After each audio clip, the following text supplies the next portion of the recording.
106 miles to Chicago. We got a full tank of gas, half a pack of cigarettes. It's dark, and we're wearing sunglasses. Hit it.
Welcome, Wednesday, July 8th. Where's the time going, everyone? It's Double Impact. I'm your host, Gabe. Guys, I'm so fired up. So much work is coming into a state of culmination. That's not a good sentence, Gabe. Let's bring in our guest, the one and only, the beautiful, the wonderful, the talented, the Midnight Lover himself, the great Jericho Green. Said all that, then didn't click the button on time. The beautiful, the wonderful, the talented, the Midnight Lover himself, the great Jericho Green. How you doing, friend? I think I would consider myself more of a guest host than a co-host, I should say, than a guest. What did I say? You said a guest. That's fine. I've been demoted. It's how offensive. Very. How offensive. You're lucky it's not February. 5 months after Black History Month. How dare I? You're lucky it's not in February. It'd be a real problem. We'd have to call in Seagal to mediate. Could you imagine? Is it true that you offended my friend of color? Yeah, you'd have to worry about him, dude. Don't do that. All right. There's I do apologize. I'm going fast, and I shouldn't have said that. Yeah, it's okay. Not right. It's not taken. Right. I do have a question though. Si, senor. Mel Gibson, one of the greatest directors ever. Oh, maybe easily one of the greatest filmmakers of all time. Not director. Jeez, one of the greatest movie making creatives of all time. Actor, writer, producer, director. A force of nature, this guy, you know. This guy. He's Australian. Crikey. Now, had you seen this movie before? Because I've seen it many times. This came out, 2006? So yeah. I was a DJ was that DJ yet by then? We're putting the wax on the tracks. Yeah, Apocalypto, Mel Gibson. Yeah. Oh, don't get your head caved in. Coming up at 7 o'clock. Run for your life, it's Apocalypto. Ooh, anybody who wants an obsidian knife in their chest, tune in tonight for Apocalypto. Sharper than stainless steel, it'll cut right through the bullshit. Dude. 2006, I was a disc jockey at a radio station. I remember we did the premiere for this movie, so that is the one and only time I've seen Apocalypto going on 19 years? Holy crap. Holy crap. It's so good. It's so good. Should have won unlimited Oscars. It is what filmmaking is. It is what entertainment is about. The final shot of this movie, which we will not spoil, goes as fucking hard as anything I've ever seen in a movie. That's so hardcore. The final shot. Yeah, that is. Little did they know. Little did they know. Woo! That is something. The end of that movie. You know. Everything, and now that I'm watching it, of course, we're all watching this show, this play called life, but we all have different seats. And over the years, your seats change. You may get closer to the action or further away from the action. So now that I'm watching this, even at the time I was 26, wasn't married, was dating my wife, no kids. Now 44, wife, kids, almost 20 years of marriage. This movie hits totally different. Yes, you understand the plot. Yes, you can watch the movie without children and understand the story. It's a great movie. Yes, but as a parent, understanding the motivation, it's different. It's just different. I would say it's better because you're more invested in it. You understand even more of the story. And it boils down to family. That's it. That's what this movie boils down to. That's the motivation behind everything, whether it be for the good guy or the bad guy. This movie is fucking, I don't know, take something out of the Smithsonian and put this in its place. This movie's a top 10, a top 5 favorite of mine. This movie is everything it means to be human, to be a man, to be a father, to be a husband, and to be a patriot, to be a nationalist for your people, your tribe that gave you everything. What are you going to give them? Your father, your grandfather, your son, your grandsons. You are part of that continuum, and damn it, you better do every fucking thing you can, by hook or by crook, hang on by the skin of your teeth to live a life worthy of what was done for you. I love this movie. This movie is my values. I love it. I see someone in the chat said, George Garrett Stansbury.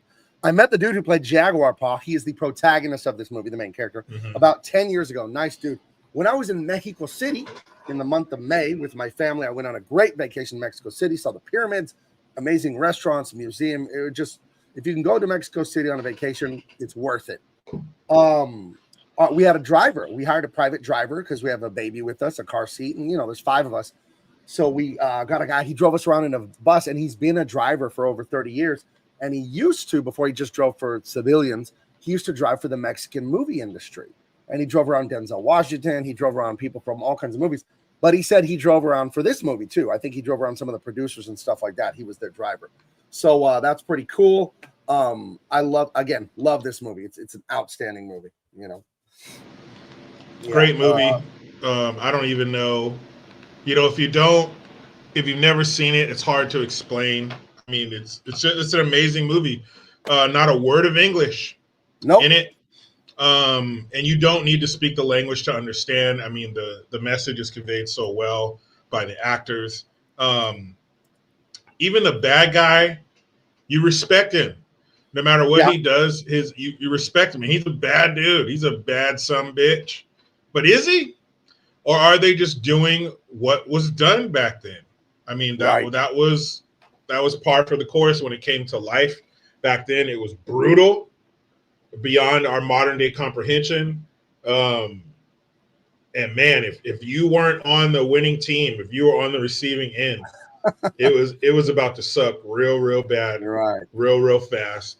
But these people, man, another thing I thought was really cool is what they wore, which wasn't much. If you're in a loincloth, this is your movie.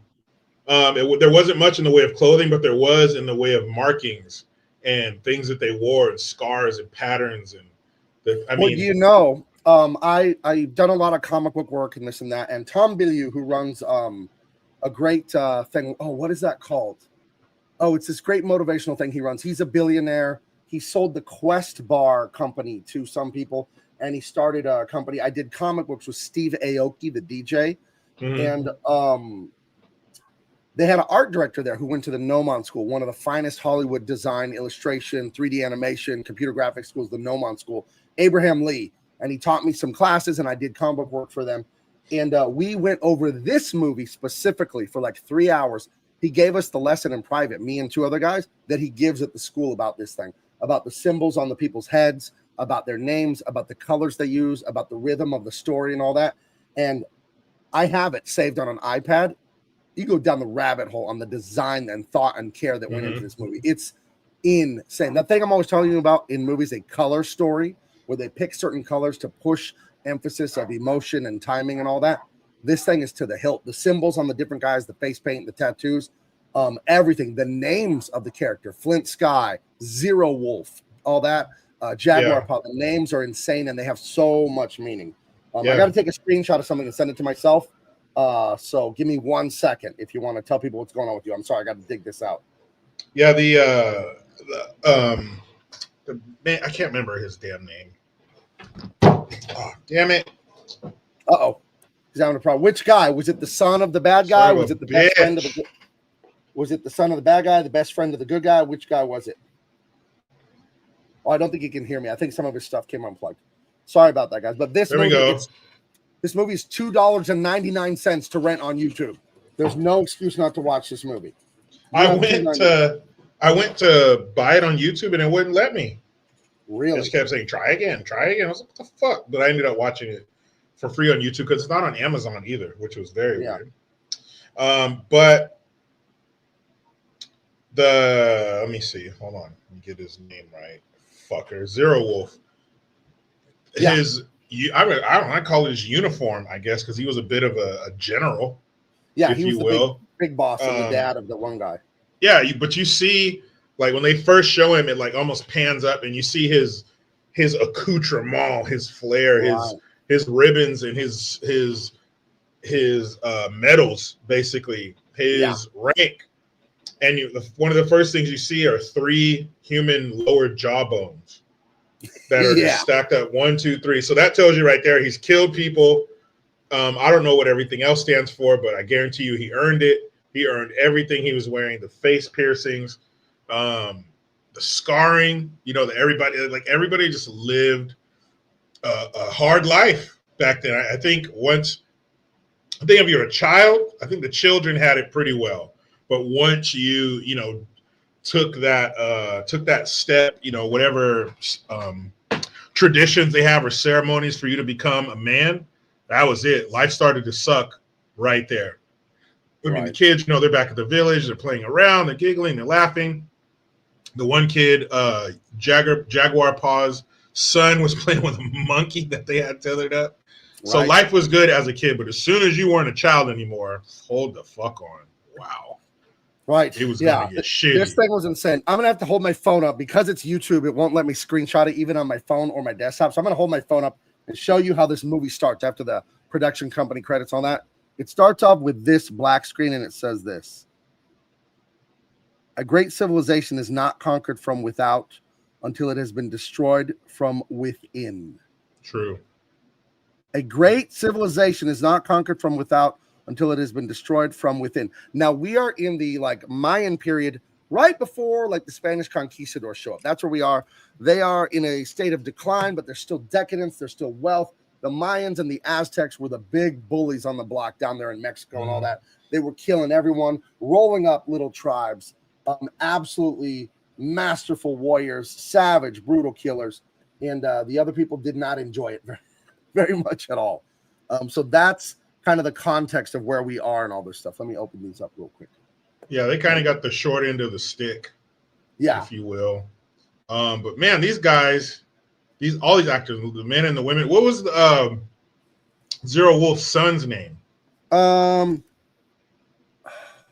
it just has the character names. It doesn't say who. Yeah, I forgot. Let me. I'm gonna get that. I'm gonna get that handy and leave it up. Let's see. Apocalypto. Let's bring up the characters. Yeah, and Dalia Hernandez, the lady who played Jaguar Paw's wife. Seven is the wife. Man, everybody just killed it. Everybody killed it. And his whole motivation for getting back. Zero Wolf's motivation for chasing him. Middle Eye. The son who's a real bastard is Middle Eye. Yeah, little fucker. So. Oh, and what's his name? That fucking asshole. What's his name? Was it Flint Sky? There's Zero Wolf is the evil general, and Flint Sky is the father of Jaguar Paw. Okay, so who is the fucking asshole who killed his father? That is the son. Spoiler alert. That's Middle Eye. That's Middle Eye. He's Okay. a real aggressive punk ass. He's the son of the respected Mayan general. And he just loves to hurt and torture people, to mock people. He loves to be cruel. No, I think we're thinking of two different people. Because the guy who was helping him take all the slaves back. The one who kept saying, he's like, what happened to my cargo? Oh, well, he was going to drag everybody else down. I had to let him go. He's like, you had to let him go, huh? He's like, so you think we're going to do things your way? He's like, don't let anyone else go again. The guy who had the septum piercing in his nose, and he was a fucking real, it wasn't Zero Wolf's son. Oh, there's another, I can't think of the other bad guy. Well, when we get to that part, I'll tell you. But I can't find where he is because they don't look like they're characters in the movie, so it's hard to figure out who the fuck was who. But when we get there, I'll tell you. But that piece of shit, that was the real piece of shit. Zero Wolf, I don't know. I'll argue that maybe he wasn't a villain, but this guy, he's just doing his thing in the part of the society. He's cruel, but he has a sense of honor, and the way his society is, we're superior. We kill other tribes and we absorb them. We sacrifice them. We make them slaves, and that's how it is. But he's for real. His son really likes doing it. You know what I mean? So, but Zero Wolf, he's for real. Yeah, that dude is the real deal. And we'll get to that toward the end of the film, but that dude is the real deal. Yes, he is. Share screen. We're going to enter this here. So the movie starts off zooming in on some dense jungle down there. And you hear some rustling, and you see a big wild boar come running by. You see these guys chasing after it. They spear it. They get it. They kill it. And then they celebrate the hunt. They start butchering it. They start pulling out different organs. You know, hey, Smoke Frog, you get this. And Curl Nose, you get this piece. And then what's the one friend? He's kind of a big Bobo. Blunted. Blunted. And they say, here, Blunted, you get the testicles because that'll make you more potent. Because Blunted, he's having trouble getting his wife pregnant. And that'll come into play. He's shooting blanks. Later. Yeah, he's shooting blanks, and everybody knows, by the way. Right. So they get him to eat the nuts, and it's so gross. And then after he eats it, they tell him, yeah, that doesn't work. We just wanted to see you do it. So that's what this is here. Yeah, he's thinking that if he eats the testicles, it's going to improve his. Right. And make him fertile. And then they're like, while he's eating, you see them holding back their laughter, and then he starts dry heaving. They're like, just kidding, motherfucker. And, you know, ball busting is as old as man. Right. This is, how long is this? 1300s, 1400s, 1500s, maybe? I think so. Dude, and they're busting balls just like you would hanging out with your buddies in your garage or at a bar, at a game or something. But I mean, literally, not busting his balls, but making him eat balls. But it's the same thing. The Spanish landed in the Yucatan in 1517. Okay, so it's been a few years. Yeah. But this is, you know, going back 500 years, men are still men. They're still giving each other shit with total respect, because you don't talk shit to guys you don't respect. No. Or you don't know. So after they talk shit to someone you don't like or don't respect, you want to fight them. Yeah, and it's clear. It's your brother. It's a way of showing love. You know what I mean? Yeah, because we can't get all in our feelings and shit. Gross. We just say, hey, man, you're an idiot or whatever. Give you a fucked up nickname or something like that. But Blunted, he's kind of tall. He seems like a Labrador Retriever, like a lovely. He's not dumb. Friendly, he's not dumb, but he just got that big lunk to him. You know, he's kind of bigger than everyone else. And he seems not innocent, but he seems like a sensitive guy, but still a warrior. They're still all badasses. Yeah. So, but they tease him. Maybe he's the younger one or something, but he's a big dude. Yeah. So they get him to eat these nuts. They make fun of him. They're going to get him later, which is even worse and funnier. That's so fucked up because there's layers to it. There's layers to busting his balls. This is layer one is him eating the testicles. So he attacks Jaguar Paw. Nothing serious, but he jumps on him and starts punching like, you fucker, you made me put balls in my mouth. So then not the first time or the last. So they're fucking around. They start no. Okay. They're fucking around. He gets, a little mad, jumps on Jaguar Paw, whatever. It's over. The dad, Jaguar Paw's dad, the guy in the middle, he says, all right, it's enough. He says, come here, Blunted. And he says, here. And he hands him, and he's like the wiser, older. He's the older dude. He's probably in his 40s. These guys are like in their 20s. Right. He's like our age, say we have like a 20-year-old son or 18, 19. For the sake of clarity, really quick, left to right across the screen, main character, Jaguar Paw. Guy right behind him is his father, Flint's guy. The guy with the cut in the middle of his hair right behind him, that's Curl Nose. He's just one of the boys. And then Blunted is the guy on the right, the tall one with the long arms. He's the one they pick on in teeth. So that's who we're talking about here. Blunted on the right, he's the one who got tricked into eating the nutsack. Yeah, he still has a taste of it in his mouth right here. Right. The father knows, like, hey, They're teasing you. I've got something that'll work in my pouch. Let me help you out. This And he will says, really get her pregnant. he said, this helped me have my 10 children. So like, oh shit, this guy went crazy. So he tells me, he goes, how can I ever thank you? Man, this is amazing. And he says, you know what? He pulls out another pouch of it. There's 2 pouches. Go get him, Tiger. He's like, oh man, thank you. So then Jaguar Paw, they're all sitting around there laughing and joking, and they're butchering the hog, the wild boar, and he hears something. No one else hears it. They're still talking. He hears it, and the camera's behind him, and he hears it, and you see him turn around and kind of look, and he hears something. He stands up and turns around. So then everybody else starts noticing. His father's first, and they all stand up and they turn around, and they're looking. And you, as the viewer, you can't see anything in the forest. It's so thick. I mean, this shit blocks out the sun. The forest is so thick. Right. And so he looks and he says, what do you want? And he waits a second and says again, what do you want? And then you see people, the forest starts moving. These people start coming out. And so you just see these 4 guys right here. So you think it's just a small group of guys. He has 3, got to be 20, 25 pound fucking like huge fish out of the river. You see him laying there on the ground. And he offers it to him. He says, you know, great. The waters are very plentiful here. He's like, no, man. He's like, we don't need we don't need the river or whatever. And he just says, we just want to pass through. And he says, you're good. Go ahead and pass through. And he gives him the 3 fish, like, as an offering, like, here, let us pass. So if he's giving up those 3, like, 50, 60 pounds of fish, imagine what they got, what they're holding on to. So and that's another thing. When you go back, to these hundreds of years ago and stuff, even 100 years ago, everything was so plentiful in nature. Just imagine back then, 500 years ago, there must have been fish jumping out of the rivers. There must have been deer running past them all day.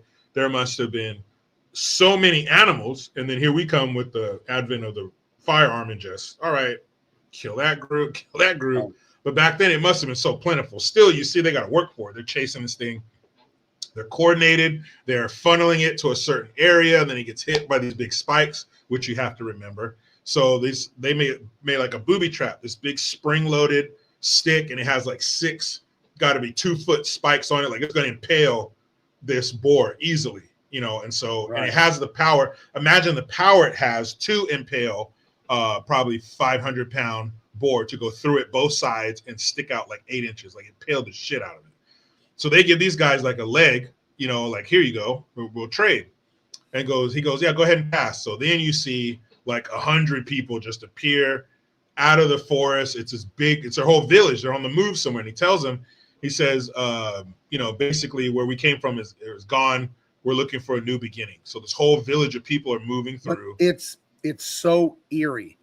Yeah, it's they're like very these people scared. that they meet with the fish, they look dead. They look like they've seen hell and back. Mm-hmm. And they're like, they left their village and they're looking for a new place to start a new village because there's something terrible back there. They don't really say what it is, but you pick up on they're not going back. They have the women, they have the children, they have like a little bit of what they can carry, their living supplies or whatever.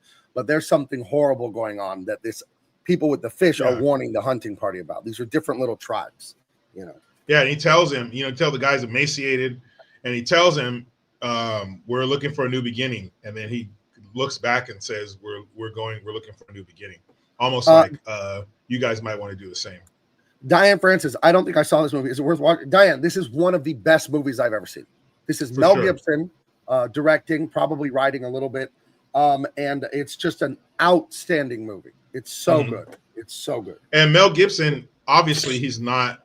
Does this take place in what, Mexico? Yucatan. Yeah, Yucatan, Mexico. which is Mexico, the Yucatan Peninsula. If you go down Mexico, the big body of Mexico, then it has that little curl up right there. That's the Yucatan Peninsula.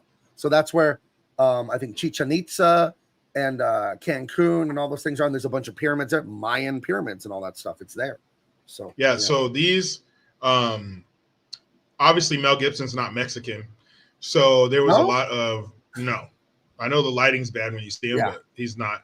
So I imagine there was a lot of research that went into this and talking to people and visiting places and poring over books and all kinds of going way back in history. So to see somebody he's not of this culture, not that you can't learn about it. Obviously you can and turn out a fucking amazing product, but he's not of this. He didn't live this. This wasn't passed down to him. He didn't hear the stories. He didn't live part of this culture. But for that not to be the case, holy shit. But I mean, that's the beauty of this. You don't have to have lived this in your people and your culture to realize your people, no matter what your race you are, they lived this. Yep. This is a human story about loving your people, your father, your tribe, your family, your heritage, and all that, and fighting for it to the death. That's what this is about. That's not Mayan. That's not Chinese. That's not black. That's human. And that's why this movie's amazing, because it's 1,000% my values, this movie. I love it. And William says it might be Mel Gibson. That's true. He might be a little Mexican. He might be. He has a great movie I saw with who's the bad guy with the son, the bad guy, Middle Eye is a minor character bad guy in Get the Gringo. Is that the name of the movie? Where he's in a Mexican prison. Get the Gringo is a fun one. Action packed with some quippy like one-liners, and it's a brutal crime movie down in Mexico. Mel Gibson stars in that one. So and he has a guy or two from this movie in that. But anyway, imagine being an American in a Mexican prison or any foreign prison. Not great. Going to be, especially where you stick out like that. It's probably not going to be good for you. So our hunting party, they come back to the village triumphant with the wild boar meat. The women are there, the kids are there. They got pet monkeys, and here is Blunted, the big tall guy with his wife. She's got her hand on his face, and the mother of the wife is like, "You need to give me grandchildren. You need to get in there right now and do it." And can you imagine living in a tribe where everyone has a hut and you're 15 feet away from the other hut? Not a lot of privacy. You know what I mean? She's yelling this in front of the entire village. Yelling at him, "Get in there and get my daughter pregnant. I'm a grandma. I want grandkids now." And everyone's laughing at him and teasing him. So remember, Flint Sky gave him the magic herbs. Eat these. Yeah. 500 kids, and he tells her she's got to eat them too. That's the best part of this. So he gives the wife the herbs. I think he eats some too, and they go into the tent. And no, he said apply it generously. Right. So I think what it was is some kind of like topical. Oh, like you rub it on. Oh, they didn't eat and it. So he rubs it on himself in his private area. Yes. Yeah, and he says apply it generously, and that's when he gives him a second pouch of it. So he's like, oh, right. Shit. So kind of like the more I use, the more virile he's gonna be. Is what he's thinking. So he's probably caked that on his wiener, and then you see them come running. And hold on, when I say that's a mother-in-law, holy shit. So when we tell you that she's yelling this in front of the village, you can see people standing back there. Imagine your entire neighborhood out there for a block party, and your mother-in-law comes out screaming at the top of their lungs how you're impotent. You need to make her a baby. Get in there right now. And everyone's like fucking laughing because he's kind of known as he's blunted. He can't get it up. He can't, he's shooting blanks. Everybody knows because, like Gabe said, there's no privacy, not only physically, but I'm sure everybody knows everything about everybody. So if you look in the foreground, the bottom left corner, it's very dark. There's like a little monkey tied to a stump. So it's a village. There's a little kid there in jaguar paw. He's a father. He's got a young son. His wife is currently pregnant, but they have monkeys for pets. It's a nice little village. I don't know how many people live here. 150. Not many people live here. Mm-hmm. And anyway, he's slathered up with the magic powder. I don't know. It's some vegetable. It's some mushroom. I don't know what it is. The magic rub. But you see, he's touching his wife's belly. The main character, Jaguar Paw. She's going to give him a baby soon, blah, blah, blah.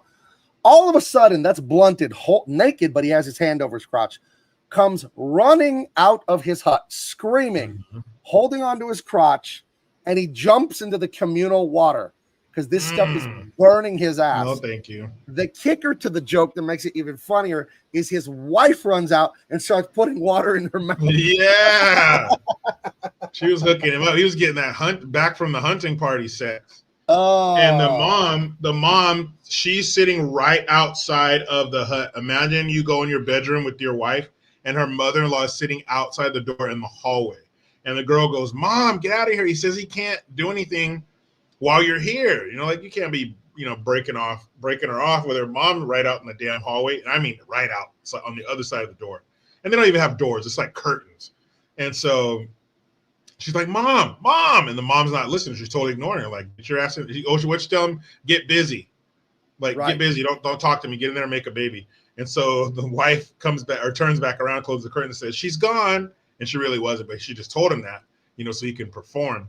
And then he comes out, dude. And imagine how hot that has to be. I mean, imagine it's burning. You have to sit in the water. Yeah, you're sitting in the water. And if that's communal water, we got to change it. Yeah. Because now it's ball and ass water and whatever spicy shit, spicy ass water. Yeah. You got to get that out of there. But man, it's funny, hilarious. It's not great. Not poor Blunted, because he's a sweet guy. He's a good guy. He's loyal. He's tough. He's a cool dude. But aside from his impotency, he's a great dude. Yeah. So hopefully he'll get some kids eventually. I don't know what's gonna happen. Hopefully, man. He's certainly gone through it. Shit. Right. So then we go to the night here. So what do we got? About 30 people. I don't know. It's a little tribe there in the jungle. And you got the old wise man, right? He's got his silver plates and his bones in the nose and all kinds of those cowrie shells hanging on looks like little leather straps. And what is the story he's telling them here? Do you remember? Isn't it about like the end of the earth and all that? And isn't that the story? He's talking to them about, man didn't do the right thing and a great destruction will come and all these. It's kind of like a creepy warning, isn't it? Mm-hmm. Kind of ominous. Right. It's very ominous. And, it's a little foreshadowing. They got their nice little world there. They're teasing each other. They're hunting wild boar. They're having babies. They got a nice little world there. And Jaguar Pa doesn't like this story. And it's kind of bringing down the mood, Yeah. We had a good day, good hunt. He's obviously, his life is going great. Healthy son, one on the way. Why are you bringing me down with this, this rapture talk? Right. But it's up to the shaman or the medicine man or whoever he is to kind of keep people rooted in reality. And again, this 500 years ago, not much has changed. I remember doing this with my wife, talking to her stomach, listening to her stomach, rubbing her stomach. Right. With my daughter, who at the time was 4, around his son's age, maybe his son's like 5 or so. So yeah, a lot hasn't changed. Humans are still humans. Family's still family. Love is still love. As much love as they is try love. To oh no, not that. No, that's what I was gonna say. As much as they try to twist it and pervert it, actual love is still love. So this is right. I mean, this movie's great, and we're 10 minutes in, so this movie's already, hitting on all cylinders. Right. So what we've established, we've got this happy tribe of people. They have their ways about them, their traditions, their culture, their honor. They're thriving. They're little, but they have a lot to be proud of. You know what I mean? There's not many of them, but they're making it work. And then we see there's something rotten in Denmark. Those grotesque, sick-looking, half-dead-looking people came by and said, "We're leaving, man. There's something bad over there." So we'll see what's going on. And then Grandpa's telling everyone about the prophecy, the religion, about the end of the world and destruction and all this stuff. So something. But funny's going on. The village is not big, but obviously, that group that we saw, those 6 or 7 guys that we saw in the beginning, they're real ones. It's a saying that goes, "I'd rather have 4 quarters than 100 pennies." You got a handful of guys, but these guys are down for their shit. They're serious. Right. They know what they're doing. They know that forest. They know how to hunt. They know how to fight. So they're little. They're in their numbers, but they're savage. And that's what they talk about in this movie over and over, that this is my land. I hunt it. My fathers hunted it. My grandfathers hunted it. My sons will hunt it. My grandsons will hunt it. So it is very much that Mel Gibson, right? That's who's behind this movie. The Patriot. Think of the Patriot. Think of the stuff Mel Gibson talks about in real life, what he actually believes in, being a patriotic dude, what he tries to make his movies about with Braveheart, right? Fighting for your people, with the Patriot, fighting for your people. You know what I mean? And even in his more fun movies, like Lethal Weapon and this and that, there's still that sense of, he didn't write that one, Shane Black did, but it's still like, I'm a man who wants to be righteous, So I love and that. still family. He didn't have it, but Roger Murtaugh. The Murtaughs absorbed him into their family, and there was a great family dynamic. The mom, the kids, Roger. So yeah, it was still family centric. It's almost like when you stick to things like that, you make great art. I don't know. Forget it. I'm getting stupid. That was stupid. I shouldn't have said that. Traditions are solutions to problems. That's what traditions are, by the way. And that's why these leftists are always wrong when they want to just throw away tradition and just, who's to say? I'll just do whatever I want. That's why that doesn't work. Traditions are hard-fought solutions that took many, many years to figure out, okay, if I get 9 women pregnant and I don't marry any of them, that tends to cause trouble. Mm-hmm. We figured that one out. Took a while, but we figured it out. So, Michael Coulter says, wow, breaking news, Trump just fired Pam Bondi. I'm not going to go down the politics of it. That's, apparently Epstein had no evidence against him, and that made him kill himself, allegedly. That's a little weird. Wait a minute. So we got to take a time out real quick. I'm going to jump over to Twitter to see if that's true. This is moving so quickly. We'll come back to the movie because the movie's so good, but I want to see. Is that true? But I mean, is it her fault? No. Like why? But why don't is think she? so. If it's true, why is she taking the punishment for it? How is it her fault? Maybe it's to satisfy his followers. But why her? Because she's the boss. I guess so. Let's see. I don't see anything. I see. She's 50. I don't know. I don't see anything confirming that. I don't see anything confirming that. Oh, Scorpio. She's 59. Damn. No, I don't see. Who knows? Who knows? But I'll tell you this image here. As a father, I know that, and you already said this, Jericho, but this is everything, man. This is all you want. Mm-hmm. This is all you want. Is your woman, your kids, and your ability to achieve and fight and overcome for them and make something. That's it. This is all you want. Very simple. Very, again, like our federal government, like it should be. You can write down everything that they should be doing on a Post-it. Very short list, very concise. Here are just a few things. That's it. And as a man, you get your wife and your kids. That's it. I mean, the rest of your family, great. They're they're nice gravy on everything. They're nice frosting on the cake.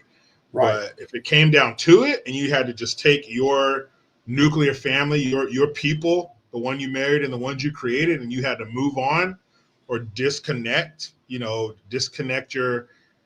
your car from that caboose, shit, I wouldn't fucking blink twice, because that's your people. That's who you're focused on. That's who you're focused on protecting and providing for and raising and teaching. So outside of that, shit, don't make me choose. Right. You know what? Since we're on a timeout, because things are about to change. This is what we call in a movie the inciting incident. It usually happens in Act 1, where you go from the normal world to an inciting incident that takes the hero into the underworld where he has to overcome and slay the dragon. This is classic story writing from our great friend Joseph Campbell. But yes, the inciting incident is now about to happen. But before we do that, I want to show you guys something. Let's see. Hold on. I have something I want to share with you because this is great news. Video file. So good. Apple D. Blah, blah, blah, blah, blah. Hey guys, Gabe here, BigManComics.com. I have a special event for you Saturday, July 26th during the San Diego Comic-Con right here in beautiful San Diego. Come to booth 1705. You'll be able to check out Empyrean Earth Illuminated, my new sci-fi comic. You'll be able to see a preview of the Unstoppable Tiger Scout novel. And when you're done with all of that, join me here at Urban Coal-Fired Pizza. We're going to have a great party Saturday, July 26th at 8 p.m. I'll be here with Gary, Nerderotic, and Chris and Alan from Film Fair. We're going to have an awesome time celebrating all things pop culture. You have my personal invitation. There's going to be an Eventbrite. Follow us on socials. You'll see when you can sign up to join us here.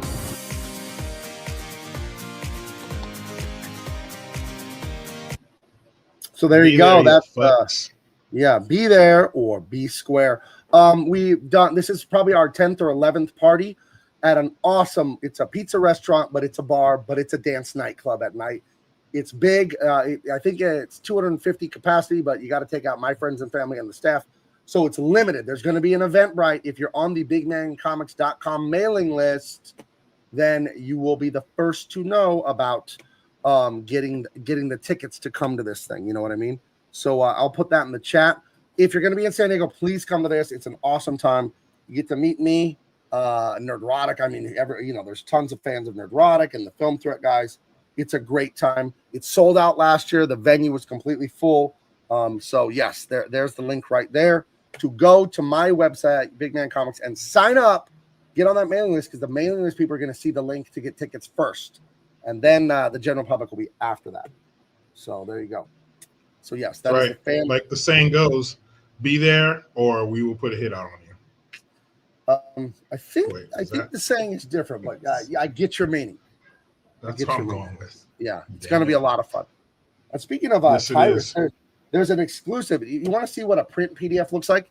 This is the document that I'm going to already sent to the printer to print up a limited edition Tyrus comic book. It's a preview thing before we put the real book on sale in September.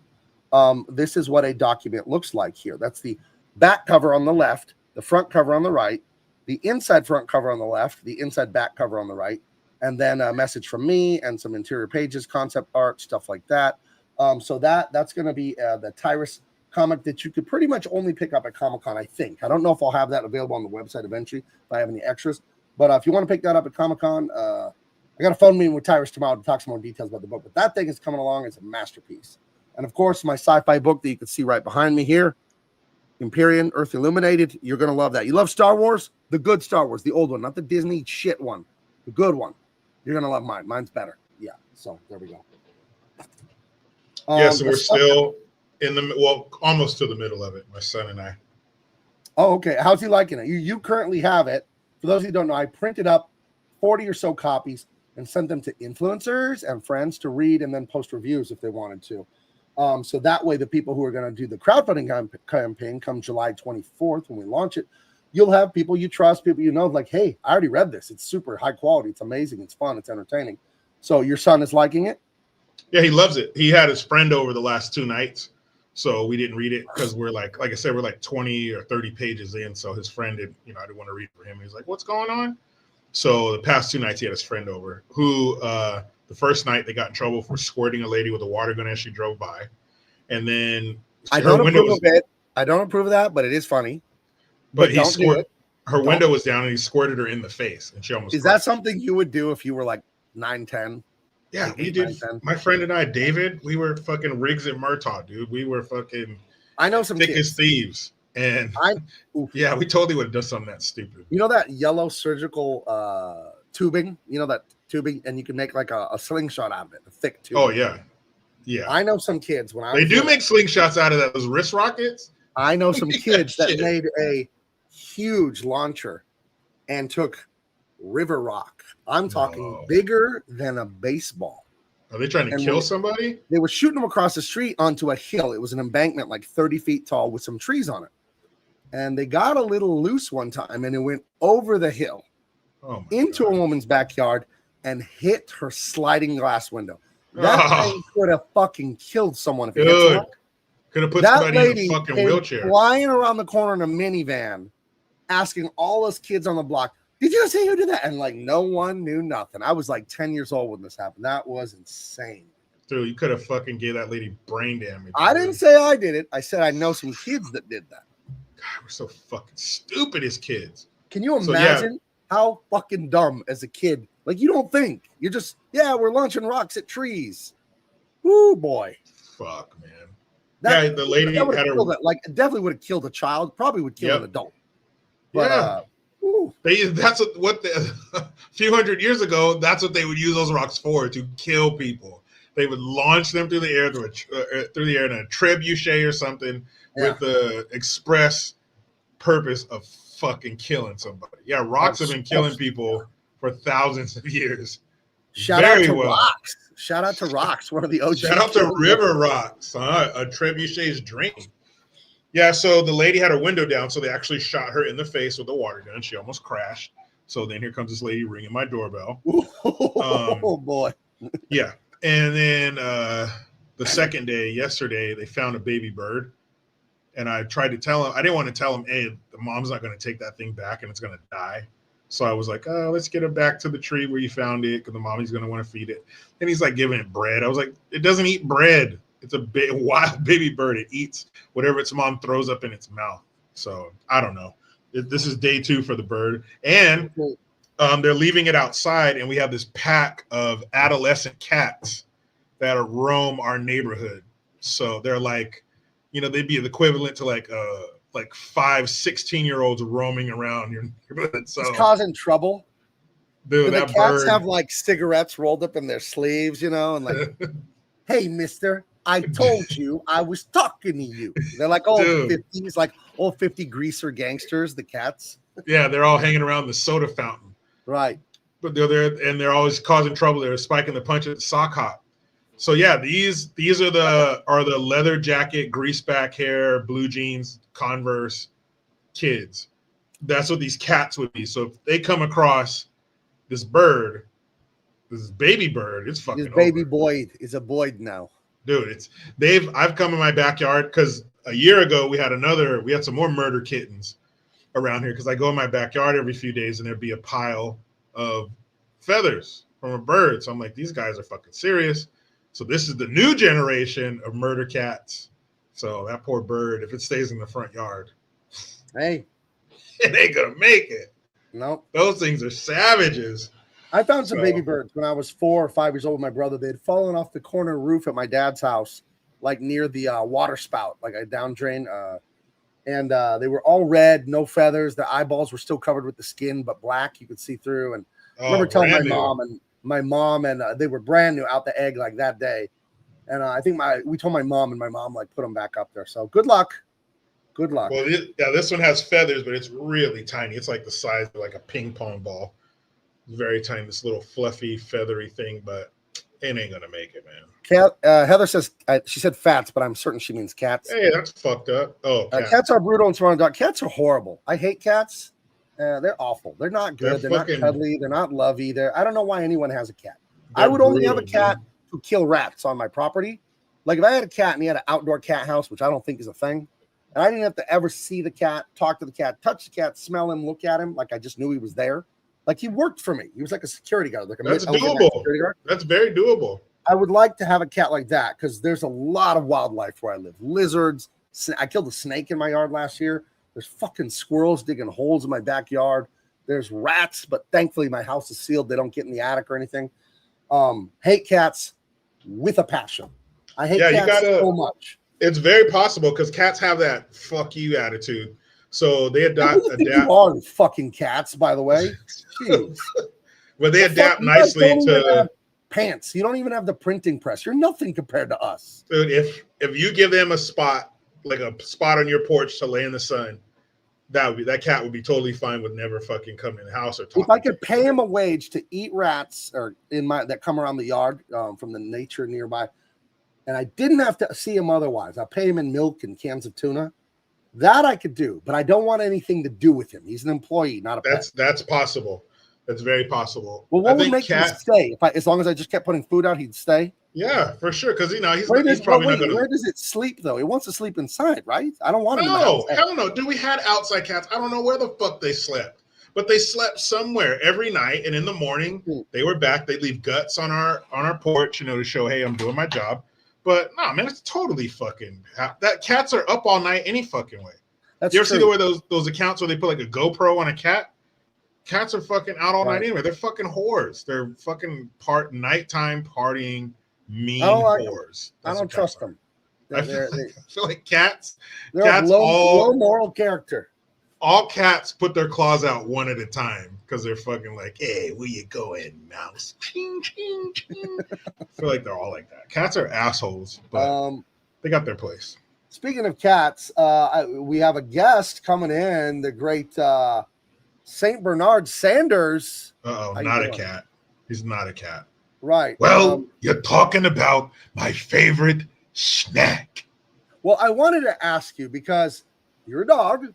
And we're talking about cats. And by the way, guys, he's my attorney. This is my personal attorney. He's the attorney for the show, for Double Impact, and me personally. I have him on retainer. He's a great attorney. He's argued in front of the Supreme Court. But you've defended cats. Now, how is that for you with your history with cats and stuff? And I've seen you, and you've won some landmark cases for cats' rights, which I would think, that's very honorable of you to put aside your differences with the feline species and do the best job. What's your thought process there when you have to defend a filthy, stinky, dirty, murdering cat? Well, that's what I did earlier in my career when I was a young pup lawyer. But now I hate them. I can't stand the cats. What? They're taking all of our jobs. Whoa. Oh, sorry What? about that. That's What what the I hell do was? on the weekends. But I don't like those little 9 live sons of bitches. Wow. So you did change. Okay. Yeah, because I'm with you on that. I don't trust the cats. They're snobby. They're not lovable. They scratch stuff. A lot of people have allergies to cats. I don't like them at all. So you're done defending cats, huh? What was the I'm final finished. straw? I've been burned so many times because, as you know, I work strictly on smelling your ass. And the cats, oh, I'm going to give you these asses to smell. You get me out of jail, I'll give you 5 assholes to smell. And I got exactly 0 asses from the cats. So I'm finished. All of you cats out there, I no longer defend, I prosecute. Wow. He prosecutes cats. That's right. Kill them all, lock them away for all 9 of their stinking lives. So your goal is to get every cat 9 life sentences to make sure they're done. That's correct. They belong in fire and brimstone. There's no movie out there that says all cats go to heaven, only for the dogs. So if we're in heaven, somebody has to be in hell. Wow. What such insight. Now, I'm going to let you go, but I got one last question. You told me we were talking off the air. We talk all the time. But you told me you'd look into this. I was wondering if you had figured it out yet. Do you know who let the dogs out? Have we got to the bottom of that? I do, but due to legal proceedings, I can't tell you who let the dogs out. All right, there he goes, everyone. St. Bernard Sander, attorney at law. Wait a minute. Before I go, hey, cats eat shit. There he goes, St. Bernard Sanders. Thank you, counselor. What a great guy. So his arc, normally the arc goes in like, I used to hate him, now I like him. His arc was reversed, but an arc nonetheless. Oh, my goodness. Sorry, there's a cat and dog fiesta in the chat now. People loving dogs, people loving cats, people hating cats. This is divisive. It's divisive. Well, that's his experience. His experience was being screwed over by cats, and he wasn't taking it anymore. And I don't blame him, but man, he exercised some self-control because he was about to get mind comped in this bitch, and he wrangled it back in. So yeah, that's a little something with him. That's good for him. Yeah, he's gone too far with the cats. Lucas Levitt, I got a cat and named him Satchel, and all the girls hate the name. There you go. As in Paige. I mean, cats are cool as long as you cut their claws off, but I mean, I always feel like it's going to start scratching me. I had a buddy who had a cat. If you stop petting it, it would like start scratching you. Fuck that. My aunt had a cat named Fidel. I kid you not. And she had another cat named Castro. And my dad was very cruel to my aunt about it one time. Well, she killed both cats. My poor Aunt Martha, rest in peace. On accident, right? On accident. She was backing up her car in the driveway and she ran Fidel over and killed him. So that was the end of Fidel. Like a year later, cats are wont to sleep in laundry. Mm-hmm. And she put Castro in the dryer. Oh. And this was right around the Robin Williams classic Honey, I Shrunk the Kids movie had come out. My dad told my aunt, Rick Moranis, I'm sorry. And my dad told my aunt, Honey, I Shrunk the Cat. Oh. So the cat didn't come out as this big staticky puffball like no, in the cartoon? It came out as a cat jerky. So, Damn. Damn. Yeah. So maybe my aunt secretly hated cats and these were not accidents. She just made it look like an accident, So the cat was and then pretty soon did your aunt have on a Walkman like a janitor in a 1980s? Well, her laundry machine, I don't know where yours is. Hers was in the garage. So you set it and forget it. But she should have heard a few revolutions. Oh, or maybe it was like encased in like towels or whatever. Maybe it didn't wake up immediately, and it just had some dream. It was, tumbling down a mountain, and then it woke up when it was already 220 degrees.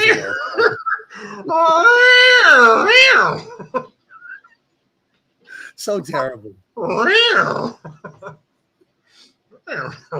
Just if you had been standing in front of that dryer in the garage, you would have seen cat ghosts coming out of the dryer with a number on their belly. 1, 2, all the way up to 9, and then that was it, man. Oh, 9. Yeah, see, none of the miser got the joke about set it, forget it. It's Ron Popeil's cat dehydrator for 3 easy payments of $79.79. You can 3 easy installments. You can have the juiciest roasted cat in my new cat dehydrator / roaster. Hey, when you do it wrong, it's an all-in-one cat. It's an all-in-one cat. Compare. You want cat chow mein? You want cat barbecue? You want cat a la king? Cat stew? Hey, wait a minute. Now, what if I'm at work all day and I don't have time to sit there and watch the cat cook? What do you say for the worker who wants good cat? Now, that is a big problem. You're not wrong at all. And that's where the genius of the cat dehydrator / roaster / baster comes in. It has the fooding trap tray where you put in the milk and the tuna. The cat walks in, the pressure pads under their feet, shut the door behind them, and turn it on. You just have to select what mode you want before you head out the door to work. When you come home, you'll have the most succulent roasted, dehydrated cat soup, anything you want, any style you want. Cat for days. Leftovers, forget about it. You're going to finish all of this. Hey, can you take a question from the audience? Yeah, sure. Who? Oh, you right there, the redhead with the green sweater. Yes. Yeah, hi. I'm a mother of 3, and I can't get my husband and my kids. Oh, they're the joy of my life, but I can't get them or my husband to eat the cat. They always say it's too dry, and I just can't do it right. What do I do? Oh, well, I'm so glad you asked. That's where Kitty Cat comes in. It'll turn your cat into tiny little cat nuggets for the kids. And for dad, we got a cat steak. It flattens the cat, debones it, marinates it, and braises it. Your husband's going to be eating your cat all night long. Are we still talking about the feline? Anyway. Sure hope so. Look at Heather. Cat. Heather with the bigotry in the chat. Why don't you just say it makes Chinese food? How dare you? I knew we had some bigots out there. Thank you. Oh, kitty back ribs. Yeah, the other white meat. On the grill. I'm the classic radiator fan on a car. My wife is the most lovely, kind, gentle woman you will meet. Jericho can vouch. She can teach all you ladies a thing or 2 or 3 about being a wife and a mother and a beautiful, just the most amazing wife, supportive, loving, kind. We were going to barbecue in the backyard. And this whole conversation about why I want a cat is because there are rats. They don't get in my property. They don't get in my house. But I hear them at night in the backyard running around. I keep all my chicken feed in steel trash cans. You know what I mean? Because they ate through the plastic ones. I don't like these guys. But there's zillions of them off in the bushes and the canyons and all that. My wife turned on the barbecue because we had guests over Father's Day, Memorial Day, something. And suddenly, there was a high-pitched chorus of squealing. It was harmonizing like the Beach Boys on the Pet Sounds album. Right? She opened the lid of the barbecue, and there was a little nest with 6 or 7 baby rats that were now flambéed. So the question is, did you guys eat them? Well, that's where the handy Rat Master 5000 comes in. Yeah. Nice. Yeah. Hey, you set up everybody knows the old saying, if you build your house in a grill, you're going to get cooked. Right. So we have not used that grill to eat since. That grill sits in the backyard as a monument to disgusting failure. And we do need to buy a new barbecue. We have some little like hibachi style barbecues, the portal ones that we use for barbecuing lately. But like a propane? Yeah, it's propane. You just crank that shit up. It's fucking the highest temperature for like 20 Unacceptable. minutes. I'm not eating off a rat grill, and I'm not serving my friends from a rat grill. There would be no more rat left if you set it like 500 degrees. It's a principle of the matter. I'll eat. Next time I visit you, man, I'll eat off of it. Okay. All right. No, what I'm going to do is get a nice new gas grill and all that, and I'm going to build a structure on my back patio that completely encases it when I'm done. So it's sealed off from the world inside metal. You know what I mean? There's a lid, there's walls, everything is shut. Like there must be some locker they Is it sell. gonna be? It's gonna be like a little thing you slide open to see your eyes. Who's there? Yeah. Who's there? Who's It's coming in my fucking It's me, the backyard? rat. I want to get in your barbecue grill. It's me, the rat. I know the password. You know what? I think this might be an elaborate plan for Adrian to get a new backyard setup. She found that rat nest, put it in the grill, killed them on purpose.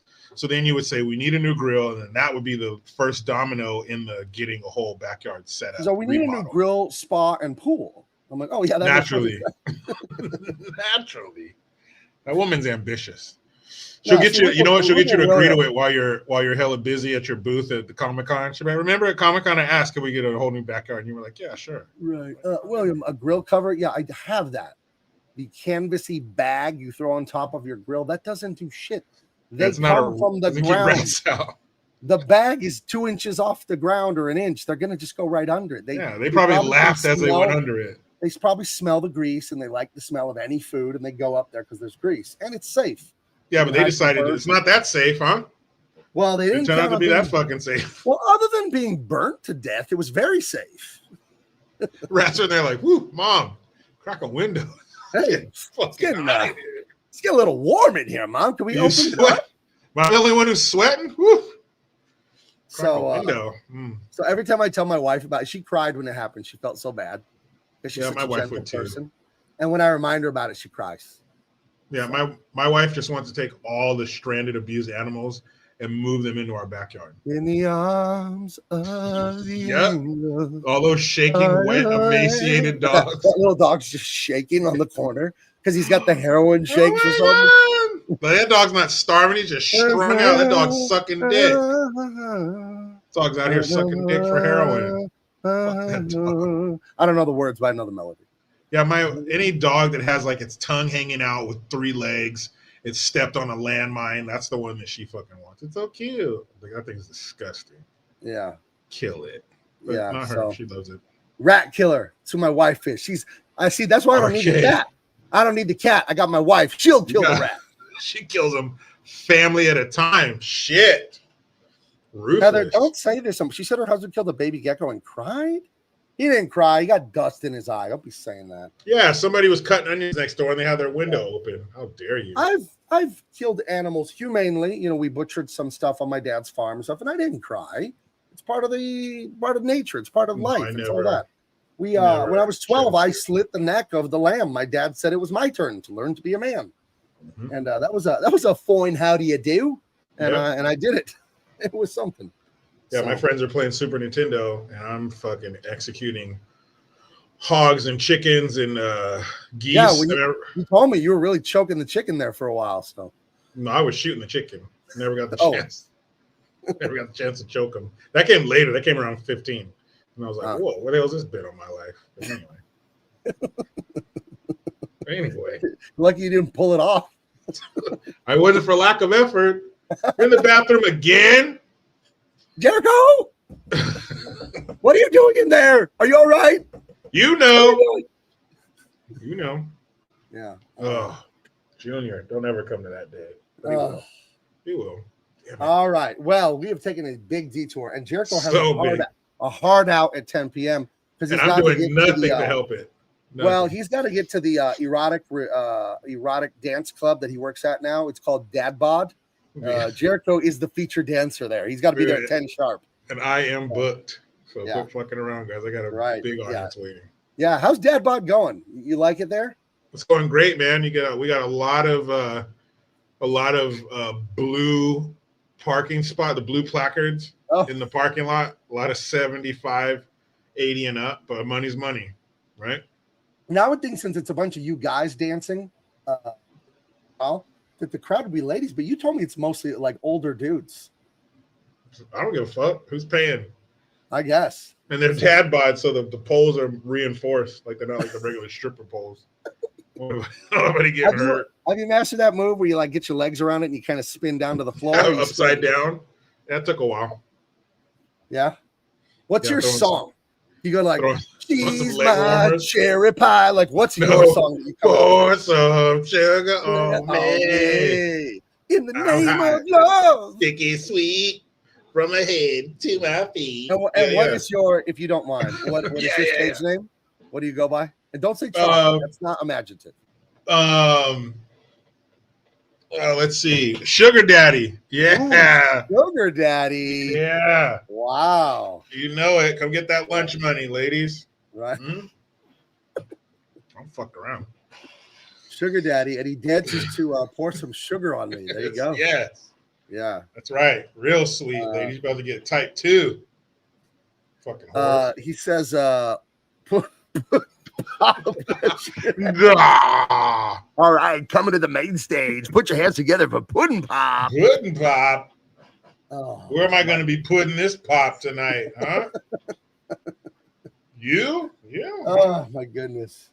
That gets fucked up in there. So There you go. it's not for the faint of heart. Yeah. That's what it says in I go by the name Giant Gonzalez. Yeah.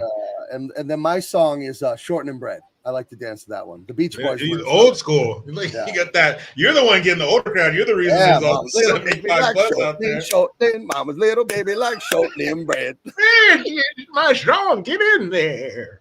Hurry. A lot of fucking. I do the Charleston like it's 1938. Hello, my baby. Hello, my honey. Yeah, but you're packing them in, dude. Hello, my ragtime girl. Why are there all these 15-passenger Econoline vans that say Shady Pines and fucking, Golden Hills? What the fuck, dude? Dude, I was driving with my mom. She was visiting at Christmas, and we were driving in La Jolla. That's the richest, whatever. It's the hood I like to hang out in. And there are some beachfront retirement homes. These things, you got to pay millions of dollars to live there. It's literally on the ocean. It's a block from DC Comics where I worked. And it's like, I forget what it's called, but we were driving in front of it. My mom goes, "Hey, Mom, sneaky funny," because they're very old and they're getting in the van to go somewhere. These old people in the day. My mom looks at the old people. She goes, "Next stop, heaven." And then she turns. Hold on, she's not done. She turns and crooks an eyebrow and goes, "Or hell." Like, damn, Mom. Jeez. There's like a little area when you first walk in where they park their oxygen tanks. Ooh. Yeah, what's up? Yeah. Fucking nickel night. It's nickel night. I got right. it. They also have in the foyer of Dad Bod, the strip club, the male strip club, there's a room to park your Jazzy. You know those little your little rascal. The little mobility scooter. Yeah, dude. Hey, we cater to our clientele. All right. Right. If you have a burgundy Jazzy with a bumper sticker that says "These colors don't run," you left your lights on. Yeah, that's fine. Hell yeah, man. But like, hey, Gabe, dude, we love you bringing in the business, but we're tired of picking up all these hard candy wrappers off the floor. All these Werther's original. Werther's original. That's what I was going to say. Yeah. Fucking butterscotch. Yeah. Hey, shout out to the old people. They deserve to have titties and stuff in their face too. I'm gonna have to update my music. I think I'm bringing in the wrong crowd. Is it paying the bills? Then it's the right crowd. It's like big band stuff. Yeah. Yeah.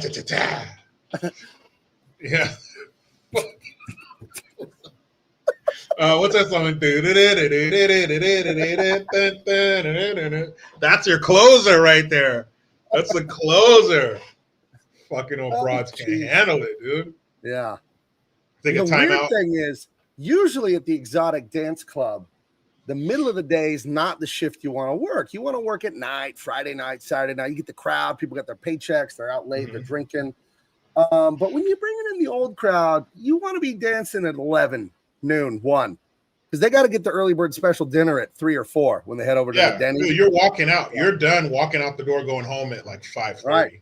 No, I got like 700 cash in my pocket, and it's still the afternoon. It's 3:30. You're like, I can't fit any more money. I have to go home. Right. Because by the time the wheel comes on, the place is empty. They're all gone. Wheel. Oh, fortune.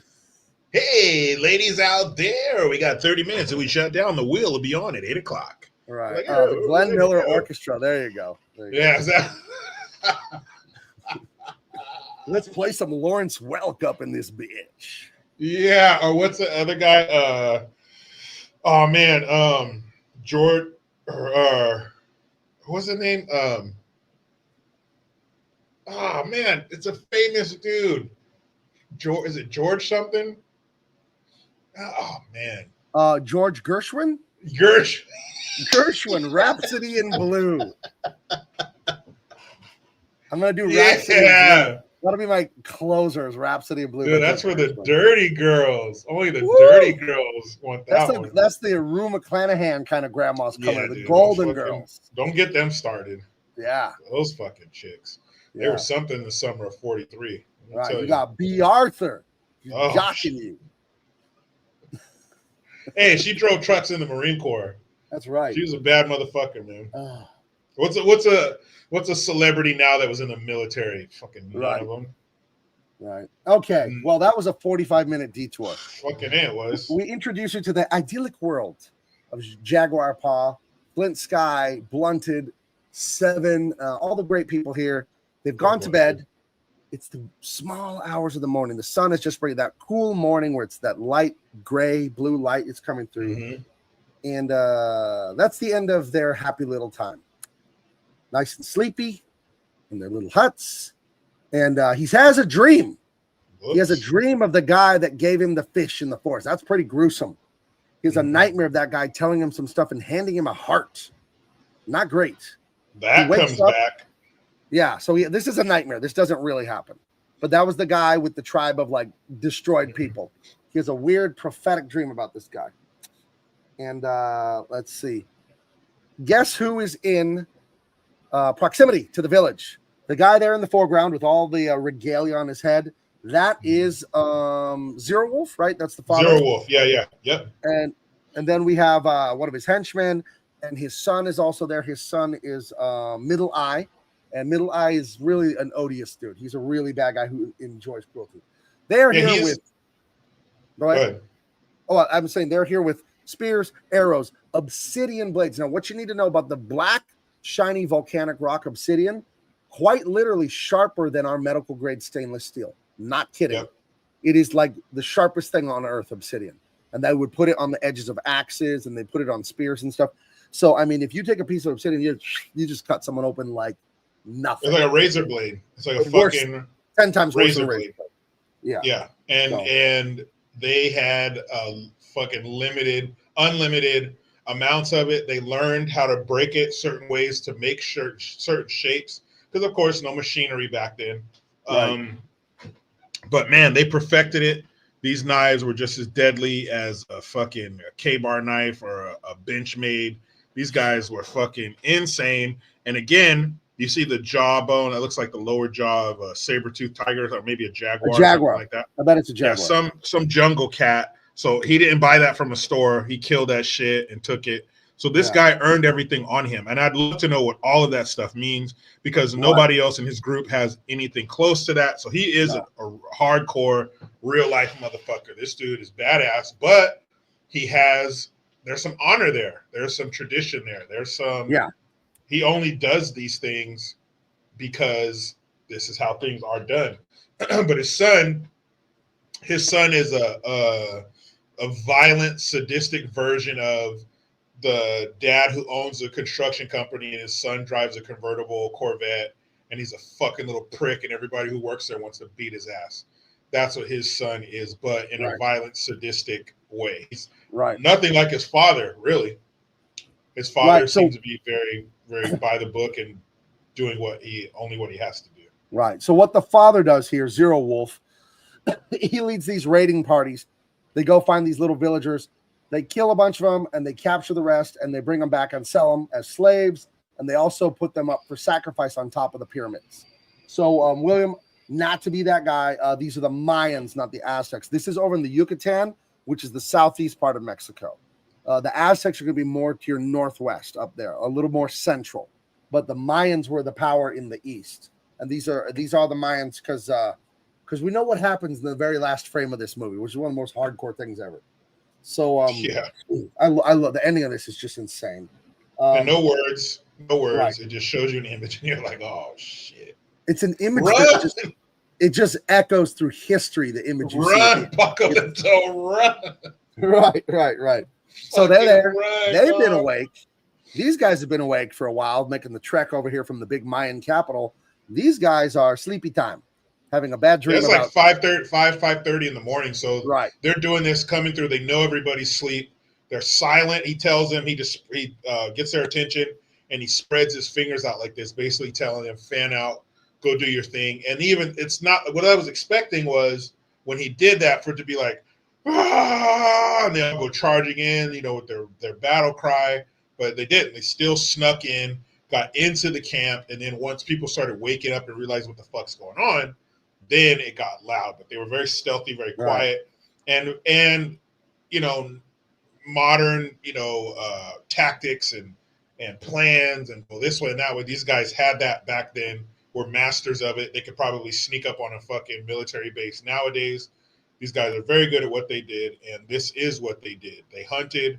Actually, these guys weren't even a hunting party. They were like, these are slavers. These are slavers. They go out and grab people. So these motherfuckers were cold, barbaric, heartless, and you see it right here. And think about what you think about. It says, who came first, the Mayans or the Aztecs? The Mayan civilization is thousands of years old. The Aztecs is a couple hundred years old. So that's the difference there. The Aztecs is like, I don't know if it's like the 1300s or the 1400s. The Mayans are, I think, 2000 BC. Like the Mayan civilization is very, very, very old, and they're the power that came for and lasted for ages before the Aztecs. So I imagine, not to get too deep in the weeds again, because we do need to get back on track, but I would imagine that there had to be a pretty huge period of time where, like, this was in the 1500s. You could have taken this and put it 1,000 years before that, and they probably lived the same, right?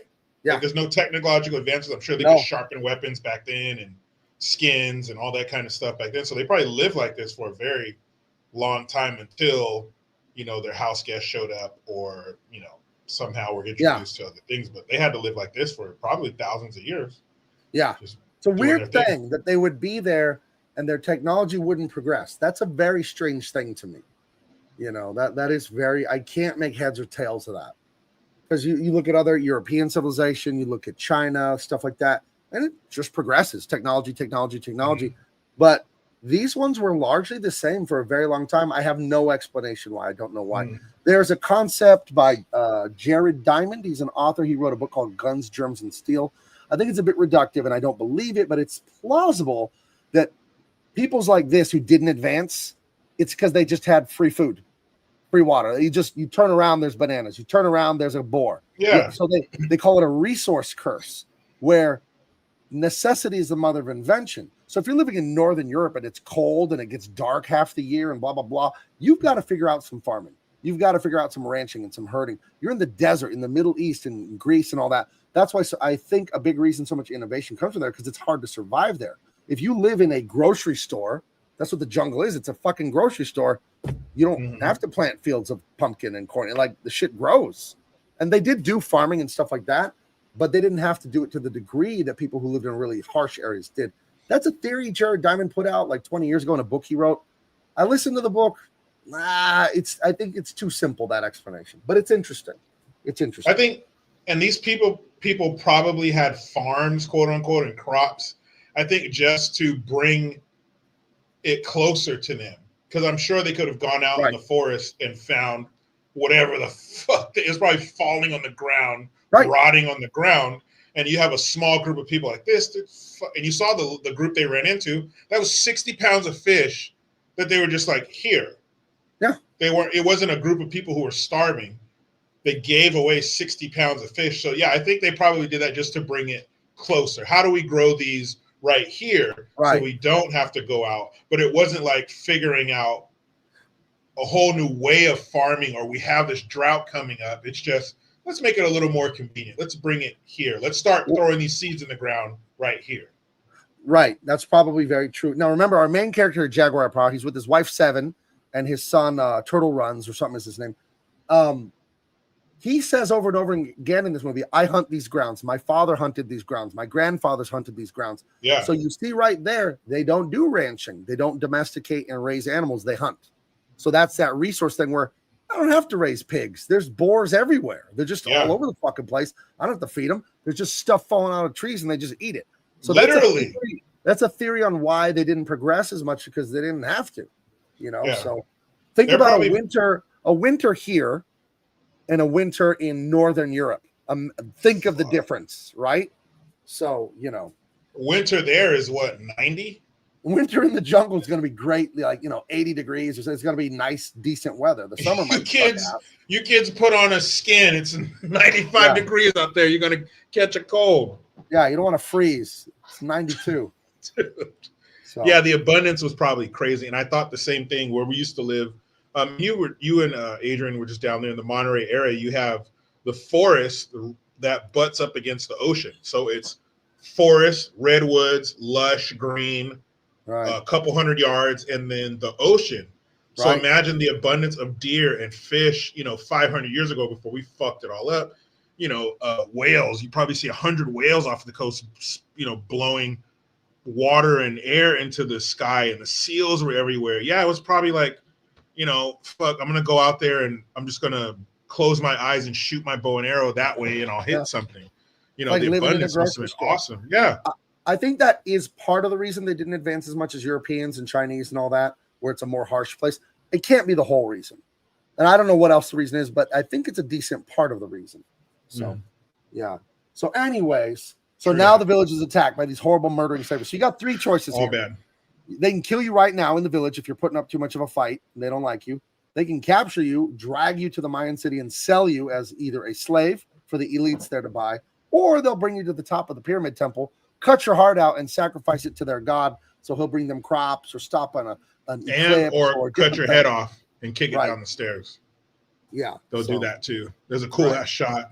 Oh, maybe you got it. But there's a cool scene in the movie where you see somebody's head rolling down some steps. That was pretty cool. Yeah, they're pretty disrespectful to these bodies. Yeah, they don't give a fuck. And so you have these guys who are now full-fledged, grab them, tie them up, beat them. They throw a guy into a fire. Maybe he was getting rowdy. And, luckily their weapons weren't too advanced to where, if you took a smash to the back of the head, maybe it would kill you. A lot of wooden weapons, bones, like we mentioned before, obsidian, for cutting. But it looks like a lot of their weapons were for striking. They had bows and arrows, but as far as battle, were just like, blunt objects. Clubs. And like that's a club there. Yeah. Club, a knife, on their belt. But yeah, they're, it's on it. But then you get to see that they aren't just hunters. Earlier, you'd rather have 4 quarters than 100 pennies. These guys are fighting back and they're fucking some of these dudes up. And then you see a couple pictures back, you see him carrying his son and has his wife in his other hand. So priority 1, he tells them, get up, let's go now. So priority 1 is his family. He has to get his family to safety. And so there's a super deep hole. He finds a vine. He lowers his wife and son, and she's about 6-7 months pregnant. And this is it's called the cenote. I think they're like volcanic tubes or some other thing that forms basically a cylinder in the ground, and they fill with water and stuff like that. And it's an interesting thing. My son, when he went to Cancun last year, he said he went to a huge cenote there in Yucatan. My son has been to this area. He went on a trip there with a girlfriend of his, and he said it was just amazing to see. So that's he escapes the village skirmish. Jaguar Pod takes his pregnant wife and his son, Turtles Run, lowers them down on a vine and says, shut your mouth and hide in this hole. Nobody's going to see you, know. And so you're thinking, when you see him grab them and run, so you're thinking, okay, he's going to take his family and get away from this. So there's nothing wrong with that. There's nothing wrong with grabbing your family and leaving. But then you're like, damn, he's going to leave his people to be captured or killed. He's going to leave his buddies who are fighting, who are battling back against these guys. No, come on now.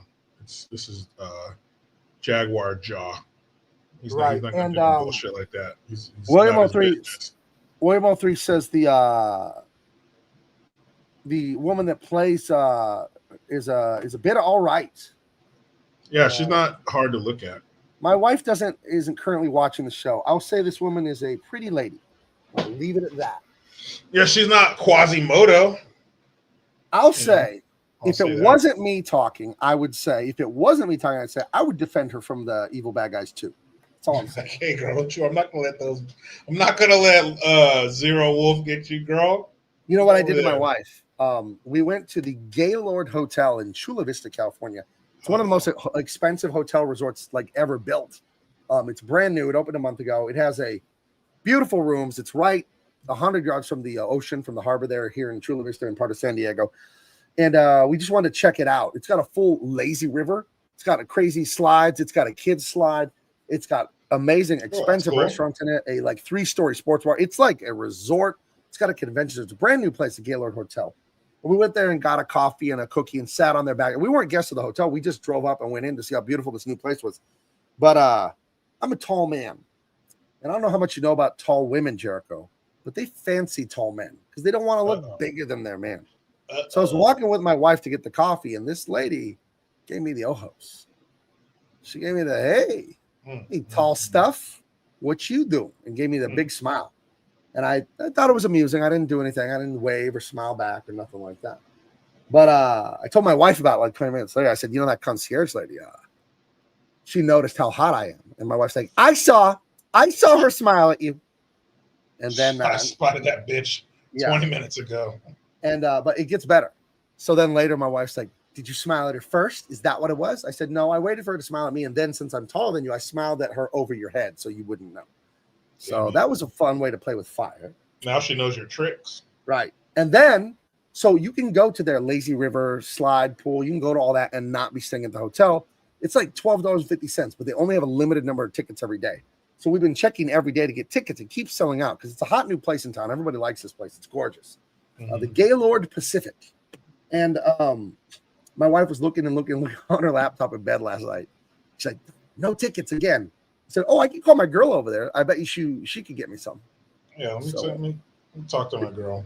This is what we do. This is what we do as husbands. It's an honored pastime to tease your wife in this way. It is. Talk to your what?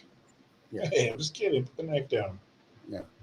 And I told my wife I would talk to my girl over there. She said, well, why don't you ask her why she's stupid? So that's what I'm supposed to ask her when I go over there and talk to her. Why don't you ask her why she's a stupid bitch? Yeah. My wife wanted to know why you're stupid. My wife wants to know why you're a stupid whore. Yeah, my wife wanted to know what's up with your breath and why are you dumb. Well, you know what? I get this all the time. So tell her, don't worry. I like oh my God. My wife usually doesn't watch the show this long. She's in the chat. Is it fun to play with fire? What are you, the Riddler? Is this like an episode of Batman? Riddle me this, Batman. What's fun to play with, but can burn your fingers? But can burn your penis off. You know what, man? You should probably get some espresso shots and stay up tonight. So anyway, that was all a story Jericho told me, and that was all about Jericho. But he told me to tell that story in the first person as if it were me. Gabe and I like to play a game called Let Me Tell Your Story. Yes. That's the game we're playing. Jericho went to the Gaylord Hotel. Yeah. And scene. Ooh, that was fun. Yeah. Crazy. What a life I live. I'm surprised I remembered the whole story you told me to tell just now, Jericho. In such detail. You're good, man. Because I just told you that story and you remember all of it. Heather says, Heather, you're kidding, right? I asked my husband's side piece to move in and start paying these bills. Yeah, right. Yeah, right. I hope that's Heather, not a real story. You better be kidding. That shit only works in the movies. Yeah, that's not a great story. I don't want to be seeing Heather on that Real ID channel, you know? Man, hell no. So, ugh. Although, can you imagine if the shoe were on the other foot? You sell your. This is how you sell your wife on the girlfriend, though. You say you're the queen bee. You're the queen bee, and she's the lieutenant. Now you don't have to cook, clean, nothing. You're living with your feet up, drinking iced tea. She's a maid, basically. She's folding boxer shorts. She's making roasted cat in the Cat Master 5000. Cat Master 5000B. Got the new edition. Right. Yeah, but she's a housekeeper basically who I fuck all the time. Yeah. But just imagine if your wife said, "All right, fine. What if my side piece moves in?" Wait a minute. No such thing. Wait a minute. You want me to kill somebody? Just ask me to kill somebody. Don't beat around the bush because that's gonna happen. He does not want to see Heather on a Nancy Grace segment. Now, y'all, I'll tell you what this woman did. You will not believe it. You will not believe it. I don't believe it.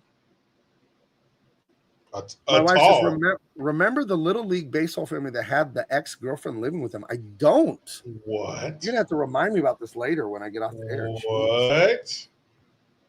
So. Way to track shit into your house. What the fuck is wrong with people?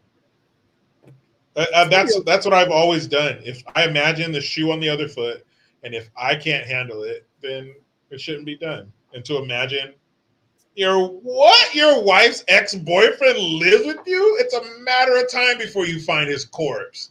Get the fuck out of here. What? That makes for a lot of long, uncomfortable dinners. You just kind of pushing the mashed potatoes around your plate because you're saying so many things in your mind. I'm not hungry anymore. You're not saying them out loud, but you're just thinking all these things, you know? Shit. Yeah. You come home and fucking. Oh boy. Well, now we all gotta fucking die. Now we all gotta pass away tonight. Shit. Yeah, right. Oh, thank you. Anyway, these brutal slavers, they are killing, they are burning, they are pillaging. Mm-hmm. They're doing what you think these kind of people do. It's awful. That's the son there, who's the real bad guy. He loves killing, smashing people. So that's his son. Yes. No, it's not his. No, because I can't give the spoiler away. But that guy, that's the guy with the nose ring and all that shit, right? Yes. No, that's not Zero Wolf's son. It is. No. I'll hold on. Does he have two sons? If he has two sons, then I agree. If not, then that can't be. But I can't give the spoiler away. I'll wait till we get point in the story. Maybe it's not his son. I know it's his second in command because I know the other guy you're talking about. What happens to that guy? Yeah. You know what? And that's not him. I always assumed they were his two sons, but now you're pointing out I don't think it's his son. Unless he has two. If he has two sons, then that totally makes sense. But if not, then they never say that this guy's his son. I just assumed it because it was like his right hand. And all that. Okay. I think you're actually right. Because we do know they do say the other guy is the son. I just assumed this one was too. I didn't realize that.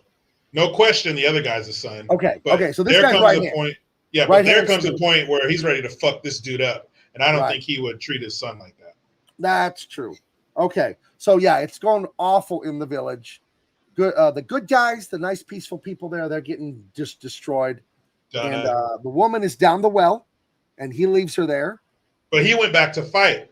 Right. So he goes back. He was getting them to safety so he could go back and fight. Right. You know, as a man, sometimes you need to get your family secure. You guys are good. Okay, now I can go focus my attention. Right. But some guy, on the, whatever. One of the slaver pillagers is like, "What's going on over there?" Because this is like 30 yards away from the village. What's going on with the cenote, the big hole in the ground? What's going on with it? He runs over there. He looks down the hole like, "Oh, there's this lady down here." So Jaguar Paw sees it. He goes over, like, I got to kill this dude. We can't have him. He can't run back.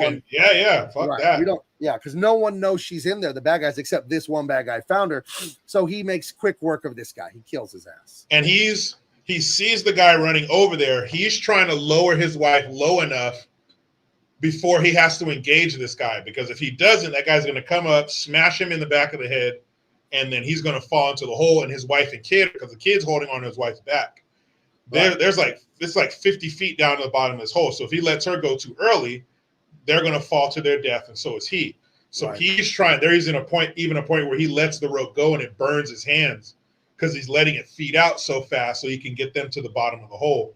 So right when they're like 6 feet from the bottom, the guy's on him. The guy's about to bash his head in. He has to let him go. They drop. He turns around, throws this guy. Now this guy's laying in the hole. And so the guy wants to get down in there in the hole and kill his wife and son and the baby that they probably would have done some horrible shit to her. But he takes the guy's holding a weapon in his hand as he's dangling in the hole, and he takes it from him and just fucking bashes his fucking brains in. Because again, like Gabe said, he can't let that guy run back and say, hey, there's more over here. So he has to fuck that dude up. And they picked such a great actor for Jaguar Paw because this guy, they're all very lean and athletic, these guys, but there's something about the way they film it, but also his performance as an athlete. He moves like Clyde Drexler, like Michael Jordan. He moves like a freaking Olympic athlete. The way he glides and moves and spins and jumps, like the way they filmed it and the way he moves is outstanding. He looks kind of like a superhero, not ridiculous, unrealistic. It's completely realistic, his movements, but he's graceful and deadly, this guy. It's awesome. And later, he looks even more badass. Right. Later, there's a scene coming up where it's even crazier. But remember, keep in mind, Mel Gibson is not of this culture. He was not raised by this and seen these images his whole life and heard the stories and spoken to in the language. This is a total outsider, and look at what this fucking man put together. The Flying Mayan. Flying Mayan Jaguar Paw. That's right. Yeah. Jaguar Paw. That's a hardcore name too, right?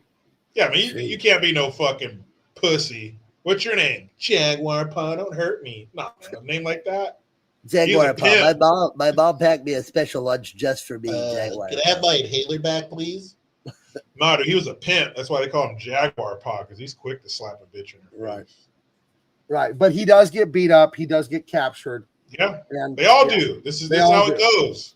They're going to tie you up in a super uncomfortable position with your arms behind you, a stick through your arms. They're going to tie you to one long piece of like bamboo or whatever, so you can tie all the slaves to one so they can control them all.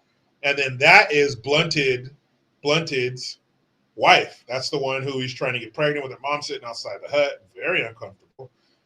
That's her, and she keeps fighting, scratching their face, kicking them in the balls. Well, you know what them. these two are gonna do. We know. I mean, come on, we know what these two are up to.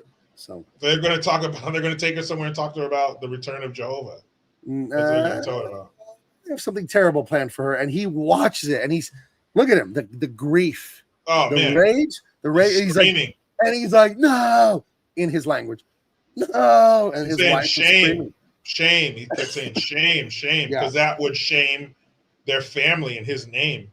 But she's putting up a fight, man. She's kicking and screaming and scratching and biting, and it's not easy. The guy in front of her keeps getting fucked up. Right. But eventually they just carry her away. You don't see anything. Yeah. You don't hear anything, but they carry her away. And we know. Well, he mentions it. They talk about it later because now the next few scenes are them making the trek back to the Mayan city. Right. So they've trekked days away from the Mayan city to collect these slaves, to pillage. And so men and women, they got them all. You see they're all connected to these long pieces of bamboo, so they're easier to control. 5 or 6 of them at a time. And they just fucking, all right, let's go. Let's make the march back. And it's quite a journey.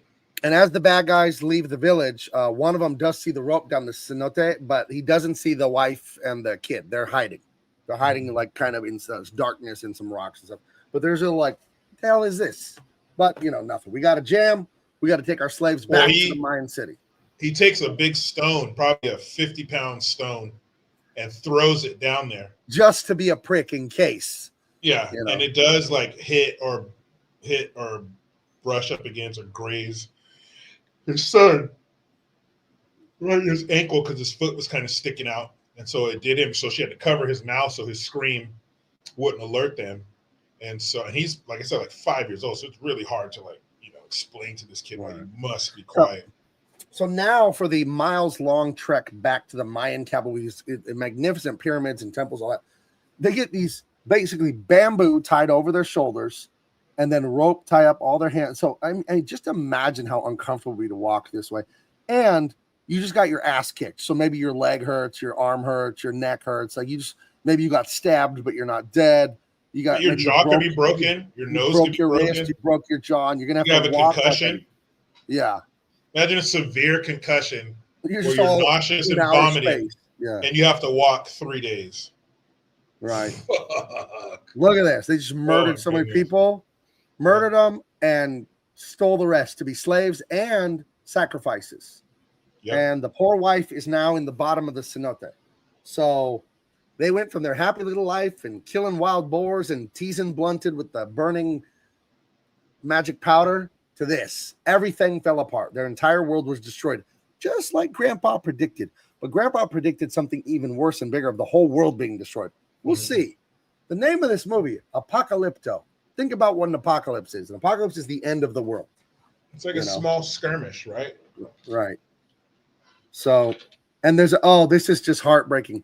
As the adults are being led away, their brains beat in, they're half delirious, some of them from being their ass kicked so hard. The children are there because they're not, the kids are useless as slaves and sacrificial things. So these kids are just orphaned in the forest. And they kind of follow, and they're basically told, go away by the bad guys. And then the kids say something like, we'll take care of them. That little girl who must be, 11 or 12, she's saying her and the other kids that are 10, 11, 12 are going to take care of the babies. Mm-hmm. Nightmare. The little boys just became men. Right. Fucking the blink of an eye. Right. Just terrible. So they're marching through the jungle. They have to march across this crazy river. They're almost drowning while they're marching. It's so bad. Mm-hmm. And then the mom does some Rambo surgery on the kid because he's cut on the leg. So she gets these big army ants or whatever, they're giant ants, lets them bite his wound and then twist their body off. So using their heads as like stitches, as sutures. Yeah. Fucking genius. Yeah. Think about what you think about. It says, I thought Indians were one big happy family before we showed up. No, it turns out all of humanity is conquering each other, no matter what race or color we were. Everyone was just kind of killing everyone to take their land. Turns out that's the truth. White people didn't invent that, it turns out. Wait a minute. Hold on, Gabe. You just blew my mind. So you mean all these tribes all around the world and these villages and these nations of people, they weren't just like sitting in a circle, all swaying, and they're like, wait, what? Why is your skin so pale? Right. So it wasn't. Yeah. No, it was a lot of killing, a lot of pillaging. Everyone, everywhere. So all of us are standing on stolen land. No matter where you are on Earth, someone killed someone to have it. So wait a minute before we move on. So you're saying that if there were a tribe that was bigger and stronger, better at fighting, more numbers, stronger soldiers, they would not. You're saying that they would not go to a neighboring. I need a definitive answer here. So you're saying that they would not go to a neighboring village of a smaller, weaker, maybe farmers, and teach them the ways of battle. You're saying they wouldn't do that. Like help them, like give them a hand. Yeah, like here's some maize, and I'll show you. Like a training montage for some gunfighters that come into a town that's being bullied by a cattle rustler. And there's like 15 minutes they show you like they're teaching them how to shoot, turning farm tools into weapons. Like they didn't do that for these people. You're saying they would come through and pillage and murder and take them for slaves. Yeah. That's what they would do. I don't know. The strong would devour the weak. That is the story of humanity. But that's not what I've been told. Well, stop hanging around Berkeley. Yeah, but where else am I going to get that level of patchouli oil? Where else am I going to get mushroom granola omelets, man? Dude, so do you ever had a granola, dude? Yeah, granola with bean sprout tofu mushrooms. So good. Give me some. Wash it all down with a kombucha. Dude, kombucha. I like to get a little chia seed in there, dude. Fair trade. On my birthday. Yeah, I only eat things that are from companies that practice fair trading practices with like local people, dude. Right, dude. Especially women and POC or POC women. Oh, dude. They should rule the world, dude. They should be in charge, dude.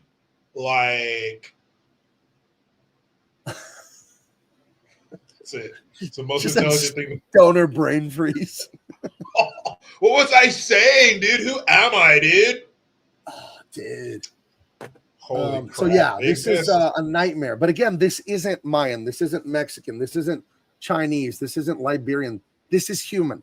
This is what humans did to each other, and the good people tried to make the best of it, you know? Yeah, I'm sure there's some Nepalese woman that was in a cave hiding from some marauding horde that just took her husband, and she's doing whatever, medicine that their region allows, to cure her kid. Yeah, it's just people are shit, is what we're trying to say. Yeah, as Trump and many before him have said through the millennia, peace through strength. You have to be capable of great violence and destruction, but have a good heart to not use it for evil. But people look at you and go, I'm not fucking with that. No. So it's kind of like being a brontosaurus. Doesn't have fangs, doesn't have claws. It's bigger than a house, though, so don't mess with him. Yeah, it could probably fuck you up just playing around on accident.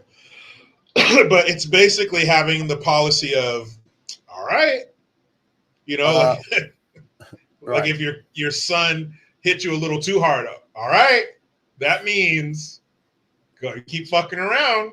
All right, I'm gonna have to do something to you, and I can. Lucas literally wants us all to know, dude, I just landed a kickflip on my Roscop Santa Cruz, bro. So congratulations. Was it a fucking ollie kickflip, dude? Like, tell me that. Oh, tell me that. So the long march with the bamboo and the hands tied behind the back. Some of the guys are delirious. One guy falls off the cliff, but he's attached to like 8 other dudes. So they have to fight and struggle to not fall off.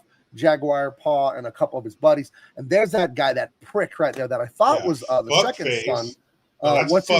What's his name again? Middle Eye. He's there just laughing at this. Yeah, he shit. tells him the other guys were going to help him because they didn't want to lose all the slaves. He says, no, wait, let's see what happens. Because he knows that this fucker has fight in him. He knows this guy's special. He's no average slave. He's almost like Hercules. We forgot to say, I showed a picture of a Jaguar Paw screaming in the village. That's because they killed the dad. Yeah, that fucker, because he wanted to kill him. They got into a scuffle. Jaguar Paw had a knife. He took his knife and was going to jab it into his throat. Then Zero Wolf comes up and stops him and says, hey, that's enough. So Middle Eye, that his fucking name? Yeah, Middle Eye. Middle Eye. He was going to kill Jaguar Paw. He's like, no, fuck that. He was going to kill him. Zero Wolf stops him. So instead of killing him, because he says, sorry, father. And then you see Middle Eye like, oh, shit, that's your dad. Okay, well, if I can't hurt you, I'm going to get him. And his dad says, my son, basically, I love you. Carry on, be strong. And Middle Eye fucking cuts his throat. Boom. Yeah, that's Flint's guy. The guy, he's the one that gave the magic burning powder to Blunted. Yeah, so, and he fucking, Middle Eye cuts his throat right in front of him. So he sees a fire in this dude. He sees something special about him. So that's why he says, hey, let's see. I know this fucker is going to be, he has the strength to get out of it. And so Blunted, there's like a tree root sticking out of this like wall that they're walking next to this hillside. And he hooks his leg around the tree root, which, got to be like, 6-7 inches in diameter. Like, it's thick. And he's at the front of this piece of bamboo. So he's holding everybody. So he hooks, here's where his size and his strength comes into play. So he hooks his leg like behind his knee on that so that he can have a chance to catch his feet and then bring everybody else up. And he does. They do it. And he goes, and fucking Middle Eye goes, hey, you did it. You did it. Like, he's such a prick, this guy. These guys almost died. And then the guy on the very end, he's hanging by his neck. He has no ground to step on. So he's just hanging off the end of that bamboo by his neck. He's dying. His arms are tied behind his back. Right. So if he fails, if Jaguar Paw fails, everybody slides off the cliff, and that's a long way down. That's a long way down. Yeah, a long way into the rocks and the rushing water. A few hundred feet. Yeah, it's a few hundred feet. Yeah, they'd be dead to the ground. And this guy, he's the boss, the general of the hunting slaving party. He's mean, but he has the honor and dignity of his people. Even though his people are savage, killing, murderous people, he does follow the rules. And he doesn't like all this fuckery with Middle Eye and all this bullshit going on. And it's like, this is about the 10th damn time I told you.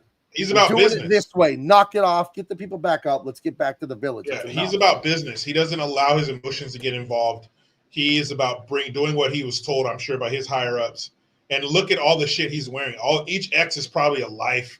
This guy has earned everything. These guys respect him, and they fear him, but that's not all they have for him. There's a respect before that. This guy is the truth. So he's sick of, he had to stop him from killing the guy last time. He's been fucking around. So he says, hey, where's the other slave? He was dragging everybody else down. He's going to pull him off the hillside. So I let him go. Yeah, they cut that one loose and threw him off. He was very cut him. Yeah, he cut him, threw him off the cliff, and almost in showing everybody else, I don't give a fuck about you. I'll kill you too. So you better get in line. And so he says, oh, so we're just going to start doing things your way. and he pulls his knife out, and you see Middle Eye kind of move his hand on his weapon, almost like in Tombstone, where Right. Doc Holliday, yeah, and Doc Holliday moved his hand to his gun, and he's kind of like, tapping his fingers on it. And so that was Zero Wolf basically telling him, and then after their little standoff, Mexican standoff, I guess that would be called. It's a real Mexican standoff. He basically lets him know, hey, don't do that again. I'm gonna fucking kill you. Like he's saying, you got one more. You got one more. You got one more, dude. He's like, I should kill you now, but I'm gonna give you one more shot. And he very easily could have. Even though this guy, he's a little psycho and he's sadistic and he's crazy and fucked up, he's no match for Zero Wolf. Zero Wolf would have walked right through it. Well, Zero Wolf is older, more experienced, but he's also bigger than everyone. He's like he's stronger, but none of it is bullshit. None of it is fake. It's all like that dude he is that dude. He'll fucking kill all of them. There's a reason he's the boss. Yeah. And not lose a minute of sleep. Look at his face. Yeah. Holy shit. I don't want that guy dressed like that giving me that. Come on now. And he's an American actor. Right. He's American. Yeah. The casting, the costumes, the photography. I mean, there's a reason Mel Gibson is a multi-Oscar winner. This movie is an underrated masterpiece. One of my top 10 favorite movies of all time. It's such a good movie. You can rent it on YouTube for $3. Rent it. You can watch it for free. Yeah, I think someone said in the chat earlier, it's on Tubi. It's great watch this movie. Do not watch it with kids. It's too much. By far the best movie on Tubi. Jeez. Yeah. But even that guy on the right, all the way in the back, who the fuck is a nobody? But look at the detail on his costume, the face tattoos, the head dressing, everything. And I'm sure all that means something different. It's probably like the military. Those are all different ranks showing what they've done, where they've been, how long they've been there. Because a U.S. military uniform, if you know what you're looking at, you can tell where they've been, what they've done, and how long they've been in the military and their behavior. In the Navy, they're called hash marks. They're on your sleeve. So each mark is 4 years. So there's 5 of those, they did 20 years. If they're gold in color, they had good conduct all throughout 20 years. If they're red, probably got drunk somewhere and got taken in by the police.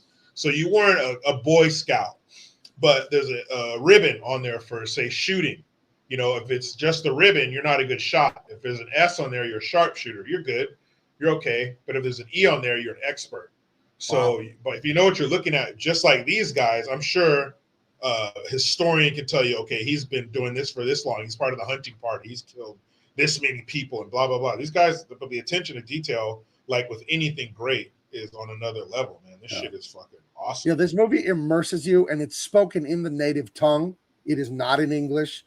The storytelling, and when I say storytelling in a movie or a comic book, that is the choice of the visual imagery. That's what storytelling is so perfect. You don't need dialogue in this movie. Now, there are captions. Turn the captions on so you can get a little more flavor of the personality. You don't need the captions on when you watch this movie. You get everything. The visual storytelling is par excellence, as they say in French. Awesome. It's Mel Gibson, multi-Oscar winner, one of the greatest filmmakers of all time, Mel Gibson. Yep. So anyway, moving on. We got to move because Jericho's got an hour left. We're gonna have to go forward. The slaves, they have to spend the night out in the wild. They're not back to the big Mayan city yet. Then they're trekking by and they come across a decimated, dead village. There's one little weird girl there, and she does that creepy kid thing. Yeah. And everyone in her family or whatever, or her whole village, they died of a plague or something. They all got a sickness or something like that. And these badass warriors, she freaks them out. Now they don't cry, but everyone's like, "Don't touch the kid. Get the fuck out of here." But she basically tells them they're all cursed. They're all going to die. And she doesn't mean you slavers, all of you Mayans, all of you people. The end is coming. You're evil, and now you're going to pay the price. So we've got just like the nightmare guy that pulls his heart out in the nightmare. We've got the old grandpa talking about the end of the world. And now this little girl's telling him the end of the world is coming, And right before this, where they're camping at night, that's where Blunted tells him before the end of this day, Jaguar Paw is telling him, hey, your wife, she's waiting for you in the shade of the whatever tree. And, basically she's waiting in heaven for you. And he says she stopped screaming. At first he heard her screaming, he said, and then he heard her stop screaming, which means that's when they killed her, or that's when they broke her spirit, and I'm going to be with her. He says, before the end of this day, I'm going to die. I'm leaving this earth. And then you hear the rumble of the clouds, you hear thunder in the distance. And Jaguar Paw looks up and says, don't rain. Please don't rain. Because his wife and son, in the cenote. You don't they're in want this giant hole. And they know the flash floods are when, sure, monsoons down there like a motherfucker. He knows that that's going to fill up with water and they're going to drown. So he's like, pleading with the gods, please don't rain until I can get back. Right. Because even through all the slavery, the beating, the trekking and all that, it's still, I got to get back. Because he told his wife, he said, I'll return for you. I promise. Right. So we get to the Mayan city. They come in with the bamboo poles all tied up to go to this big open slave area and market. These people look like they're getting lime. Remember the native people in South America, they would cover their pyramids, all that in like a lime coat. So it would be bright, brilliant white. So it looks like they're mining lime. They're getting it out of the earth there. That's why everything is covered in white powder. So because that's got to be good for you. Extreme temperatures, no hydration, and lime dust. Oh, just breathing in lime all day. What could go wrong? Just go home at night and cough up fucking lime dust in your hand. You know how they make corn masa, the corn dough to make tamales, to make tortillas, to make all that stuff. You put it in water and you add lime because lime is not acidic. It's basic. It burns and eats things. So that hard kernel on the corn, the hard outside of the kernel, you want to burn that off. So you boil the corn on a very low temperature overnight with a big scoop of lime in there. My grandparents had a tortilla factory. That's how I know this because I did this. I helped my grandpa do it, but he had a big cereal bowl in a bucket of, in a big 50-pound bag of lime. And we put one scoop of the cereal bowl into like 400 pounds of corn that we were boiling that night. You know what I mean? And so lime is corrosive. You don't want to breathe it. You don't want to touch it. It's not good for you. So if you're covered in it, like these covered in it, and head to toe. I do feel like the Mayans didn't have any version of OSHA. Nope. There was no safety inspector coming around like, these guys got respirators. Yeah, they had gloves. Like, they had, they wore a certain kind of bones with like a red cross painted on the front. Right. Like, here comes. All right, guys, put your helmets on, your hot hats. Get your respirators on. Here comes OSHA. Yeah, I don't think they existed. I think, and I would, love to see like the numbers on the people who died. Like, how long did these guys last? How long did these guys last in a lime fucking mine? Just submerged in it.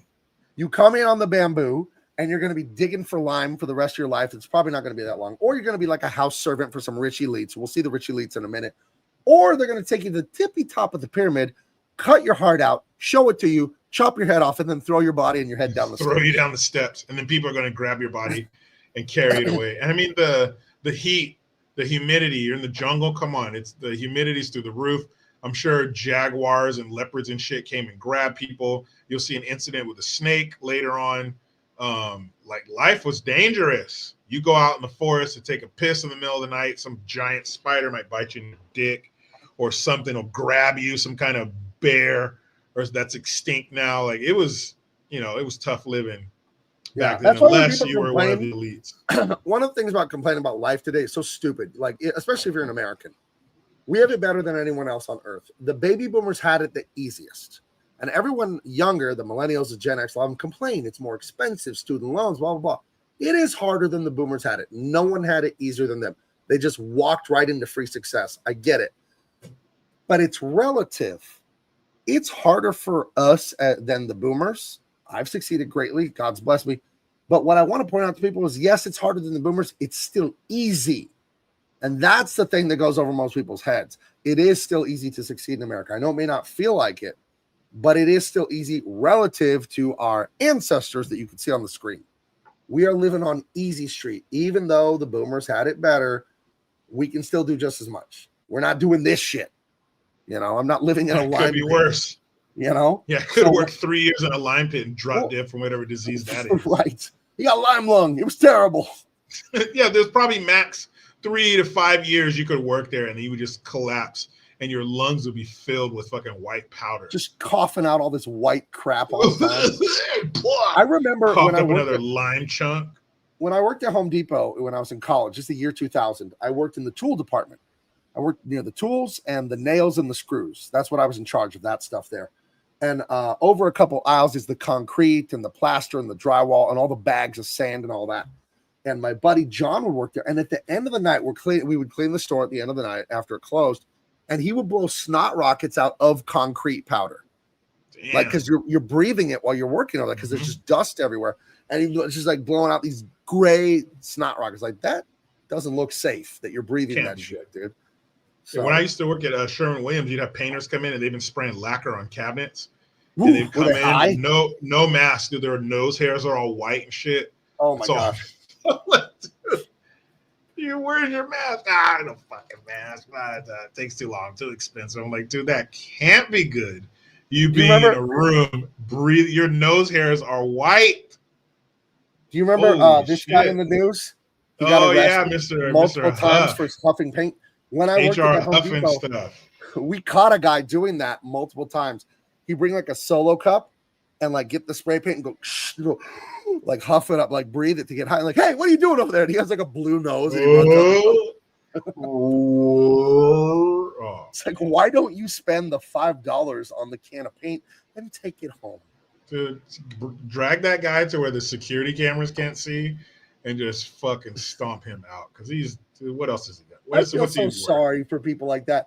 No. What has gone wrong in your life that you're stealing huffs of paint? So you're getting what choices have you made? Dude, we're having a boo party on your scalp. No, you're huffing gold flake paint at a Home Depot in the middle of the day. We're past that part. We're past the inquiry. We're past that. We're on to the punishment phase. You're 42. Come on. We gotta do something now. We're gonna take you back here with the camera, like it turns, but it can't quite get that corner.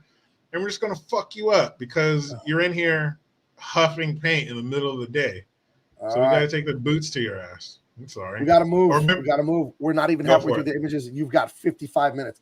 Okay, they go to the market. They're going to be slaves. They're going to be sacrificed. They're going to be house slaves. They're going to be working the lime mine. Not great. This is terrible. They're miserable. They're looking at each other. Ooh, and then they go by these weird leper people that are like yelling at them and touching them and stuff.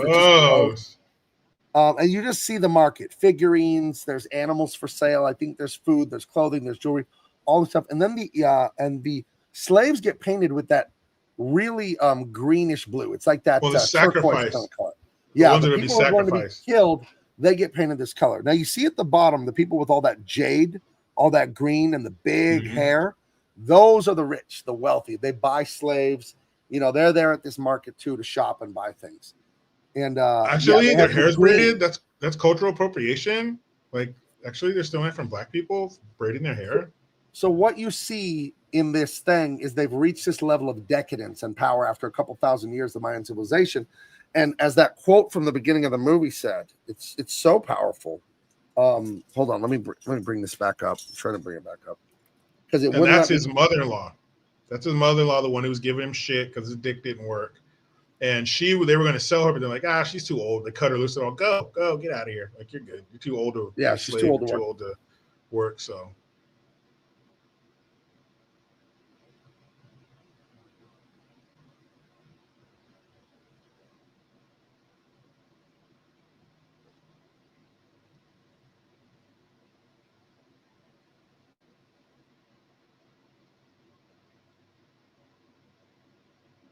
Can't hear you.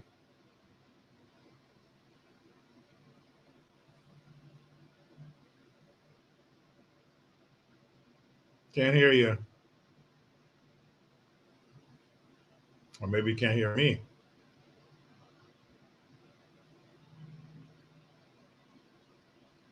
My forearm touched my mic. Sorry about that. There you go. So I was saying, what could Mel Gibson be talking about with that quote? Where civilization is not destroyed from outside till it's destroyed from within. What is he talking about to be relevant to us today? And he would choose to tell this story about the Mayans at the height of their decadence, where they've turned from their old ways that made them prosper, and now it's all about wealth and excess and all that at the end of their civilization, at the apocalypse. Apocalypto. I wonder what he's talking about. I wonder if he's talking about the West turning from paternalism, turning away from Christianity, turning away from all the things that made the West great. What will happen to the West? I think that's kind of one of the major points of this movie. So yeah. So a lot of this was real sets, which I think is amazing. I watched a little documentary on this, and they built some of these. They're not all CGI, these like pyramid things they built. I wonder what was real and what wasn't. But speaking of pyramids, back in May, that's where I was. I'll show you real quick.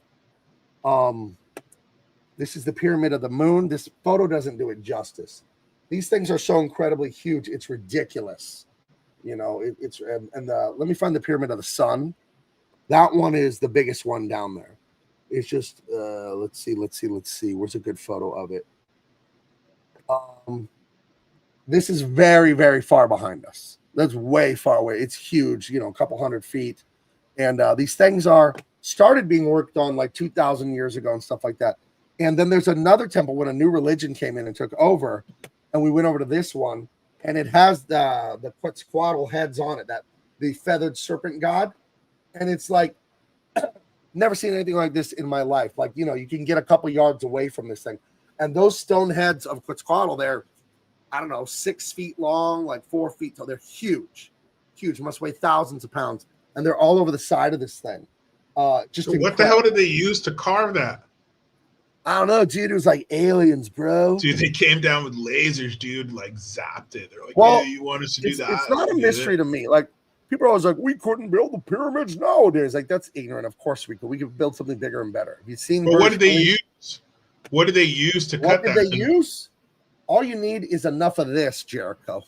You can do anything. If you have thousands and thousands and thousands of people that are giving you free labor, you can build whatever the fuck you want. And especially if you don't care if they die, just keep going. Oh, he's dead. Get someone else in there. Oh, he's dead. Get someone else in there. Oh yeah, you couldn't care.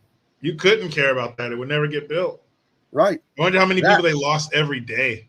Like every time a stone tipped over that weighed, 8 tons and smashed fucking 12 people or something collapsed or man, they were losing motherfuckers every day. Right. I mean, look at how many people they lose in a war, like in World War I or something like that. So back then they're probably fucking 100,000 people a day. They didn't give a fuck. So here you see the class stratification. You see the peasants, you see the slaves, you see these nobility class. And they always have a lot of green on them. They have the green jewelry, they have the green body paint. She's being carried in that sedan there. And they come in, to buy things, to buy slaves, to watch the sacrifices, all that stuff. They're anointing babies. Look at that basket of rotting dead heads.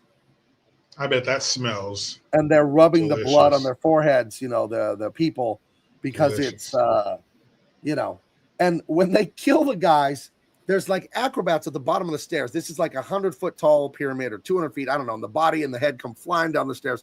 And then there's these Cirque du Soleil dudes just doing flips. And they have like a basket where they catch the head. And it's like all graceful and tricky. It's like, this is one of the most morbid things I've ever seen. Party time. I wonder why they weren't desensitized or why they were desensitized to that kind of gore, violence. I don't know. Luke Thur says the Great Pyramid is bigger. Yeah, the ones in Egypt are bigger. The ones in Mexico are colossal. The ones in Mexico City, and they're northeast of central Mexico City, about an hour's drive. You leave the downtown, and it's about an hour away from downtown Mexico City. If you can get there, go. And I went on Expedia back in April or May and booked the trip. So 4 adults and a baby, round trip tickets, and it's from San Diego. It's a 3-hour flight. And a Airbnb, a 1,700 square foot, 3-bedroom, 2-bath apartment in Chapultepec, which is Beverly Hills of Mexico City. It's really rich, nice, bougie place. So it's very safe. So the apartment for 3 days and the plane tickets was $1,700. It's affordable, guys. It's affordable. Go on Expedia, dude. Today's show is brought to you by Expedia. No, just kidding. But we got a deal on that. It was awesome. And the food, world class. Mexico City has been voted the #1 food city in the world a few times. It's so good. I had food that isn't Mexican there. That was my best I've ever had. The best lasagna I've ever had, I had in Mexico City. It was outstanding. Same. I had not in Mexico City, but in Mexico. Yeah. Let's see. Hold on. Hold on. I'm looking for some Chapultepec. Ecatepec. Let's see if I can find it. Maps. Where was I? Okay. Where's that Central Park in Mexico City? I want to show you something I ate at. It was just amazing. It was just fire roasted chicken that was marinated, and it was just fucking insane. It was so good. But yeah, it's a beautiful, crazy, amazing place. You know, it was really an amazing place to go check it out. But so here's Mexico City, real quick. Let me bring this up here. Okay, so this is Mexico City, right in the center there. The pyramids are way to the northeast, way up here, like where I'm wiggling this mouse. I stayed over here in the center of the city, and they have like New York City, a Central Park. Where is that? Do you guys even want to see this? I don't know. But where is it? Oh, the park is right here. So right here where I'm wiggling the mouse, that's where I stayed. So we're right next to like their Central Park with a Spanish castle. It's like the only castle like over here. Oh, that's it. The castle just popped up on the video. I went to that castle. You got to walk way up there. And there was this roasted chicken restaurant right on this corner by the bus station. It was right on this corner here. I dream of this chicken still, dude. It was just fire and marinated chicken, and it was just about one of the best things I've ever had. We got a whole chicken and a half chicken, rice, beans, tortillas, chips, and 2 giant tubs of salsa. It's like $13, dude. It was so good. So good.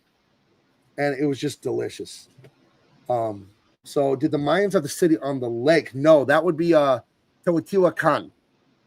That would be their the people there that founded that. Teotihuacan, I believe it is.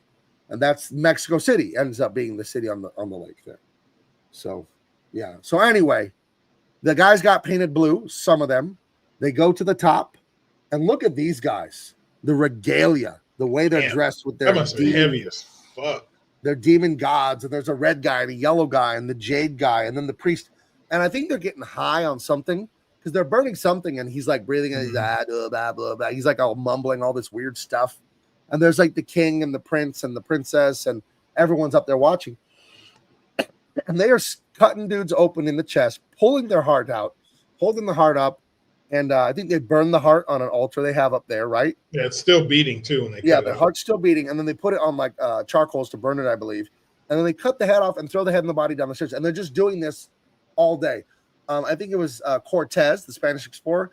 I think he said Aztecs in one day did 80,000 of these. Now, some people, liberals, say he's exaggerating, and it was more like 20,000. Oh, okay. You think that's good? Whoops. Right. Well, yeah, I mean, you got to have your limits, and anything above 20,000 is just barbaric. Right. So we cut back to the cenote. The wife is in there with the baby. She's pregnant. It's how she getting out of here. Everybody's dead or marched off. Frog march to Mayan City. And they put her husband on the altar. Jaguar Paw, he's next. And Blunted, they're up next. They're going to be killed, beheaded, heart taken. And they just watch like 2 dudes get it right in front of them. And suddenly there's an eclipse. And the priest is like, that's the sign from their God. We've killed enough. He's given us the eclipse. That means more prosperity, more food, more water, more resources, more victory in battle. We killed enough. That's why there was an eclipse. Yeah, and it says if you love us or if you hear our cries or whatever, then you'll give us the light back. And then the moon passes in front of the sun. The light comes back right after he says that. So that not only do they believe in their gods, but they believe in him. Because he yelled that, if you believe, if you are satisfied with our sacrifice, give us light. And then boom, a second later, moon moves out of the way, or sun goes behind it, whatever the fuck happens. The light comes back. People are like, ah! So they think this dude's fucking awesome. And so they're like, all right, we're done. No more sacrifices for the day. Everybody, go home. And so it's like, oh, what the fuck? I thought that was heart cut out. Because remember the nightmare he had? The guy had like an upside down smiley face or frown shaped cut.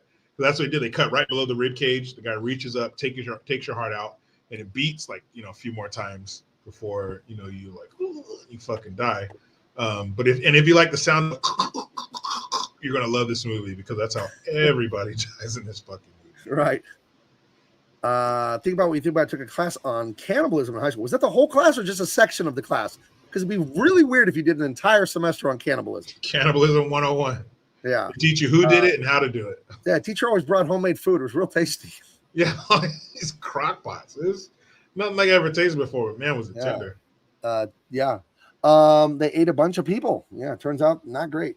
The astronomy of the Mayans is insane. You're telling me. But when the fuck did we decide, ew, that's gross, that's barbaric, don't do that anymore? Yeah, I went to the Museo de Antropologia, as you know, and we stood in front of this thing. Now, remember, I'm a mighty man of 6'4", and that's a real Mayan. People thought it was a calendar. That turns out that is not a calendar, even though it looks just like the calendars.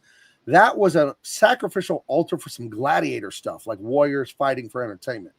So I guess dudes died on top of that thing and bled to death or something. So, but think about how big I am and then how fucking big that thing must be. Dude, how they carved museum, that? That's crazy. The Anthropology Museum of Mexico City is just insane. Just insane. But it's everything centered and geometrically perfect. Yeah, it was hold on. I'm reading what it is.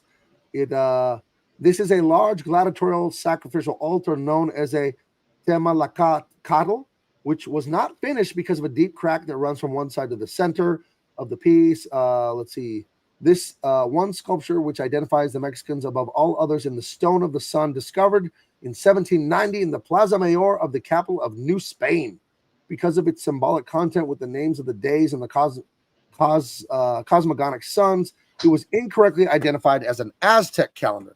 So this is a calendar / sacrificial altar. So there you go. Purpose. Yeah. And if you look closely, this is a colorized version. If you look closely at this one, what is this evil god holding in his hands there, Jericho? Any guesses? Where's his hand? His hands are right next to his head. They're like this. Look what's in his little hands there. He's holding some balls or something? Those are hearts. That's why they have the tubes. Uh-oh. Those aren't balls. They're the end of tubes, the ventricles. So they were into that shit. Yeah. So much so they put it in their fucking on their. It's like, hey, dude, remember that time we ripped that guy's heart out? I drew a picture of it, bro. So fun, dude. Oh, dude, I remember dude. Remember we did 80,000 hearts that day, dude. Oh, that's a lot of hearts, bro. Dude, my traps were burning, dude. I thought that eclipse was never coming, bro. Dude, so gnarly though. Like right when he said, "Dude, if you're happy, give us the light, bro," and it like came right back, dude. It's radical, dude. So this greatest. Say it with me, dude. Greatest sacrifice ever. Yeah, bro, you had to be there. Dude, so epic. If you weren't there, you don't know. You might think you know. You don't but know. You don't know, dude. So they don't get sacrificed because the eclipse. So they get taken out to that soccer field, I think, where did they do the hip ball here, where they have to use their hip to hit the rubber ball through the rings? But that's not what they're going to do there. Zero Wolf is like, you know what?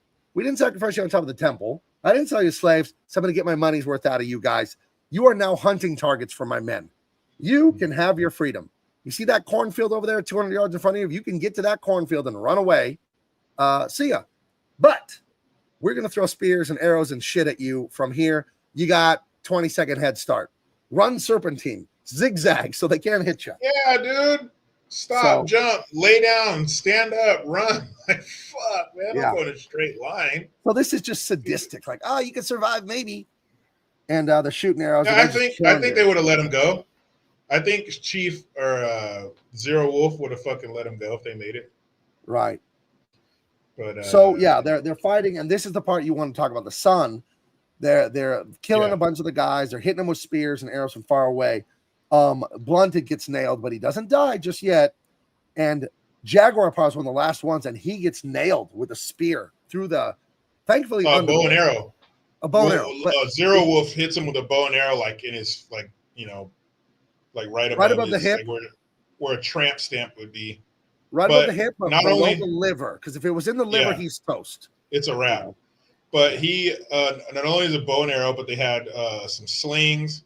They had, I don't know what it's called, but it's like a spear, but there's a thing you use to throw it. Right. It's almost like those little plastic things, those little arms people use to throw balls for their dogs when they're over 40. but it's that kind of thing, but it's with an arrow or like a spear, like a That's so 4-foot ancient. spear. I was watching a video about those spear throwing things, and they said that goes back to like the Ice Age. That device, they would just they would throw the spear, and it would have like a stone tip on it that could come off. So they would throw it, the thing would go into the woolly mammoth. This is like 12, 15,000 years ago. Okay. Go into the woolly mammoth, and then you run up and pick up your stick again and put another stone tip on it and launch it again and just fill the woolly mammoth with these stone tips. So that's pretty crazy. So it's basically a contraption to, I don't know how many times it multiplied the distance, but a human, your arm, you can only throw so far, but this thing would launch it like 100 yards, where you could really nail some shit far away, and they got good. Because these guys are humans, but after a certain point, they're a pretty small target, and these guys are fucking nailing them.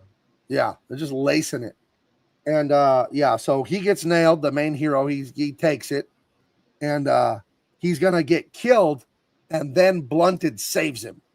And Zero Wolf's son comes down there to kill him, to cut his throat because he's on the ground, and then he fucking takes the front part of the spear and breaks it off, or the arrow, and breaks it off so he can pull it out.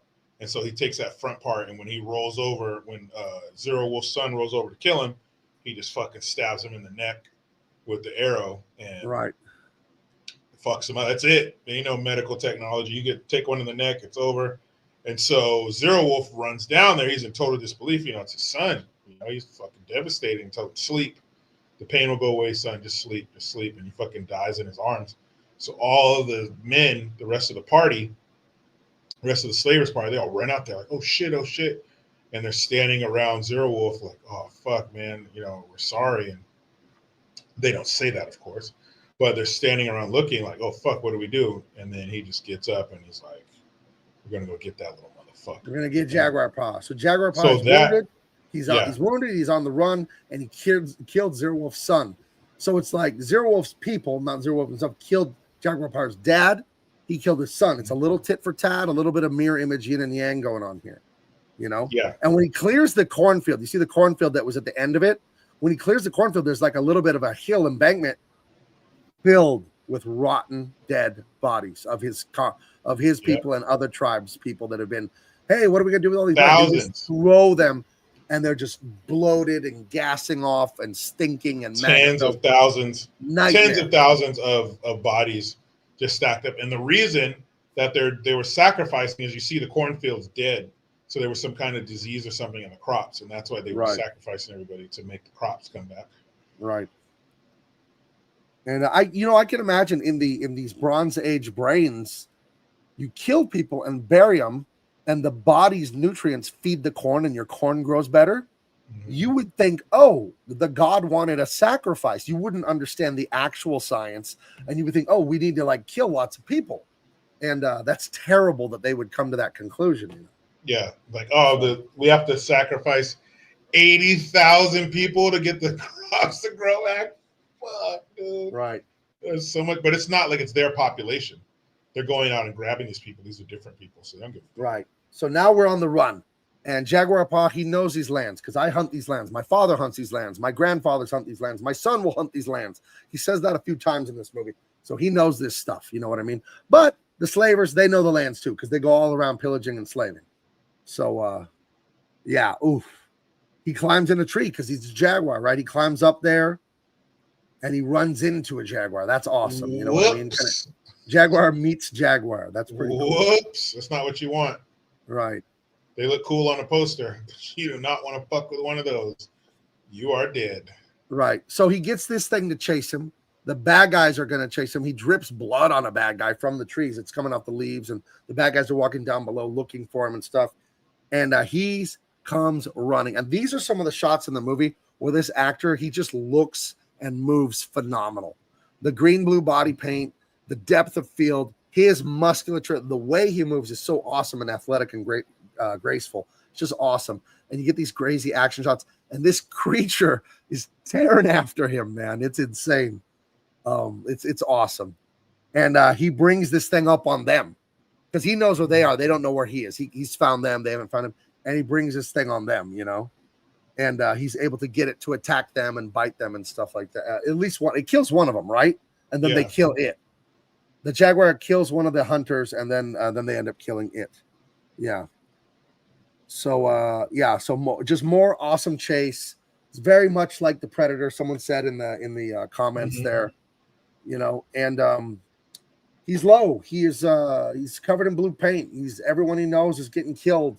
His village is destroyed. His wife is in the bottom of a pit, and it's going to rain and drown her and the baby and the unborn baby. The whole thing is terrible, you know. And he's got these savage men after him, who will stop at nothing, because now you're being driven by, he just killed my son.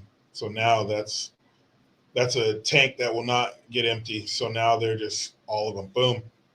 Right. And so does he set a booby trap? He sets some booby traps with the snake, with the frog poison. Remember, he gets a straw. He gets like a little Well, no, that's after. First, he gets this fucker with the snake, because like he sets the guy up, and the guy gets bit by a snake. That's right. He sees something and he walks up to it and grabs it, and then the snake, boom, fucking bites his ass. And so that's it. You're dead. Right. I don't give a fuck what the shaman has in his pouch. You're dead. So out of the fight. And they tell this guy to commit suicide, his friends, because the snake bites him. And then when he goes to slit his own wrist and all that, one of his friends is going to take his stuff too. Like, oh, you would have wanted me to have it. Yeah, trust me. They're like closing his eyes. They don't want me to just leave this cool knife here. So, gonna sit here. And remember, they're cursed by that little girl. She tells them they're all going to die. And not only all going to die, all the Mayans are going to die. It's the end of the world.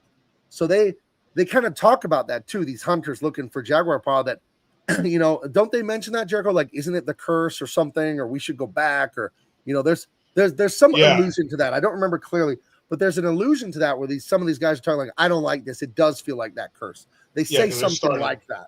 They're starting to drop off. Right. Because one gets eaten by a jaguar, one gets killed by a fucking this guy's get fucked. And the way they're seeing it, it's the jungle.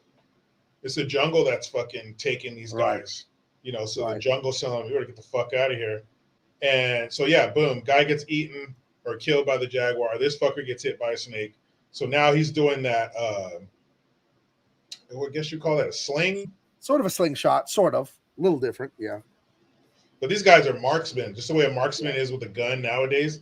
These guys are marksmen with these weapons and these rocks that they throw and these spears. So it's like fucking dead on accuracy with these things. These guys have been. Oh yeah, the bees too. That's right. He wraps up a beehive in a leaf, like a banana leaf or something, and then no, we haven't got to that part yet, right? Not quite yet. He's covered in them. Okay, yeah, not yet. So he sees these fuckers coming, and it's, I either stay here and they massacre me, or I jump off of this fucking 100-foot waterfall and hope for the best. So he says, fucking TLC, we're going to chase these waterfalls, and he fucking jumps off. Boom. He lands, comes up, and then go ahead. And from a storytelling perspective, this is where he dies and is resurrected as a character. Because here he's covered in the blue sacrificial slave paint. His wife is in hell. She's going to drown in that thing. All of his friends have been murdered. Everything bad has gone wrong. And now he's got a 150, 200-foot waterfall with jagged rocks at the bottom. Big time. So he can stay here. These guys will get him, and they'll torture him and kill him. Or he can jump off this thing and take his chances. So he does. He jumps off, and he survives it. And he comes out clean, a new man. Now he is fully Jaguar Paw, the leader of his own clan, even there's nobody left but him and his wife and kids. And he screams back at them, I am Jaguar Paw. You know, my father hunted these lands. My grandfather, I hunt these lands. My sons will hunt these lands. You are nothing. He just defies them from the bottom. He says, come on. The visual, again, as an artist, it's not an accident that they had him all blue and marked for death. And think of a blue body. If you were making a comic book or any piece of art, what color would you make a corpse? Blue, right? So he, from a storytelling standpoint, he's dead here. He's a dead man. Everything has been lost and dead, and now he's resurrected and alive. You know, he's resurrected here, defying them. Come and get me. This is my forest. I will destroy all of you. And these guys are like, I'm not jumping off that shit.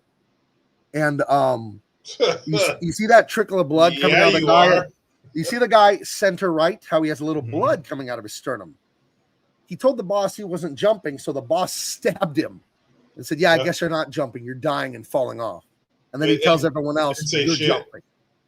You know, Didn't say shit. He just pulled it out, stuck him right in the sternum.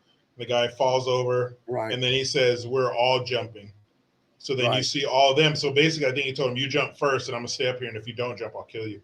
So everybody, Right. you just see him, boom, boom. So then it starts showing the guys hitting the water from inside the water. So one guy, boom, he hits the water. Another guy, boom, hits a rock. His fucking head basically And you just explodes. see like a cloud of blood in the water. Like guys are getting killed.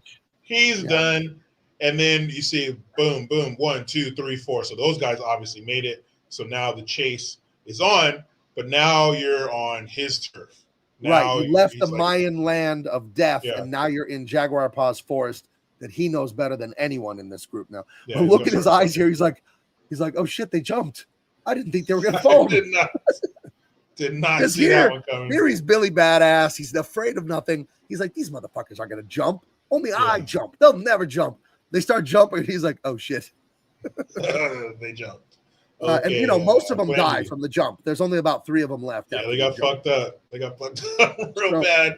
Especially that one guy hit the rock. Holy shit. Yeah. That was it.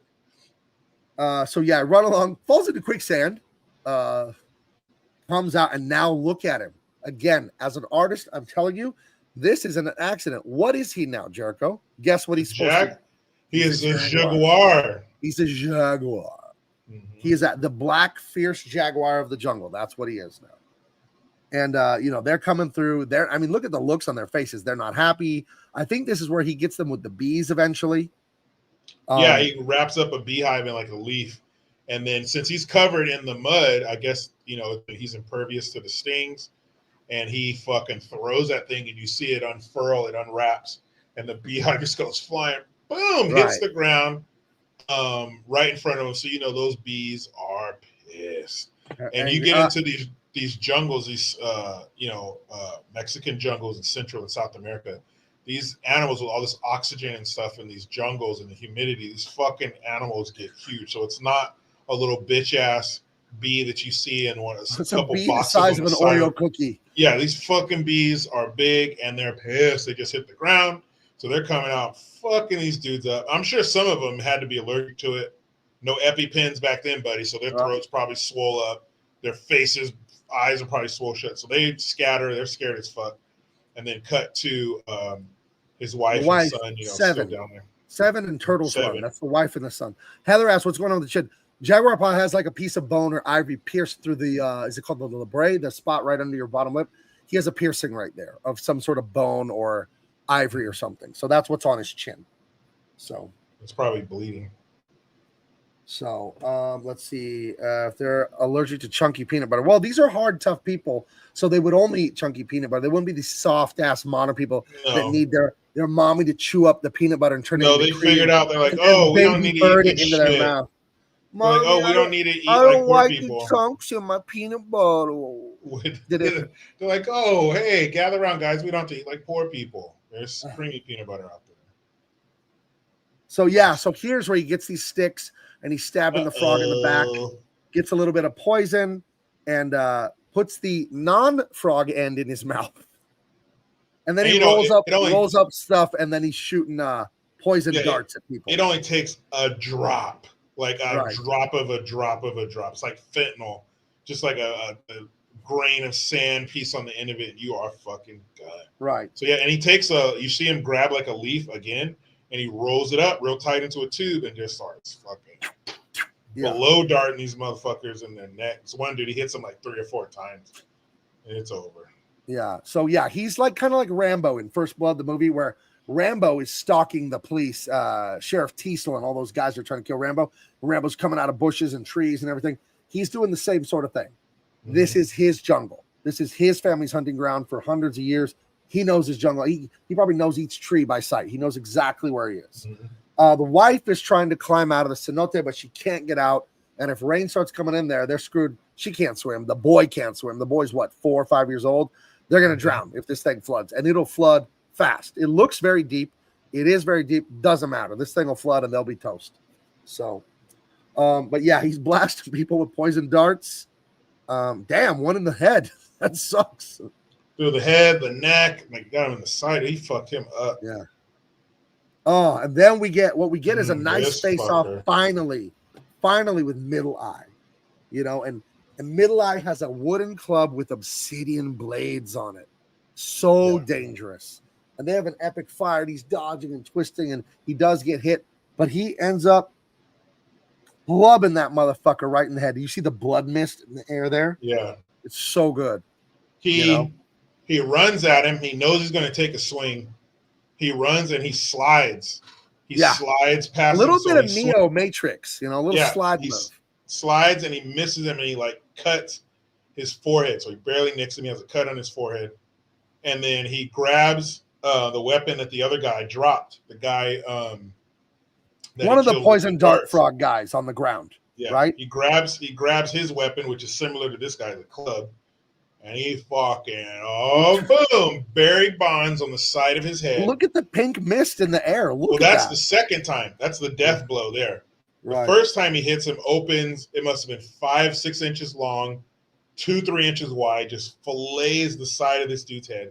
You see the blood vessel it's spraying blood out every time his heart it's squirting with the heartbeat. It's so gross. Spraying out, and then this is the home run where he just fucking back going, a walk-off grand slam.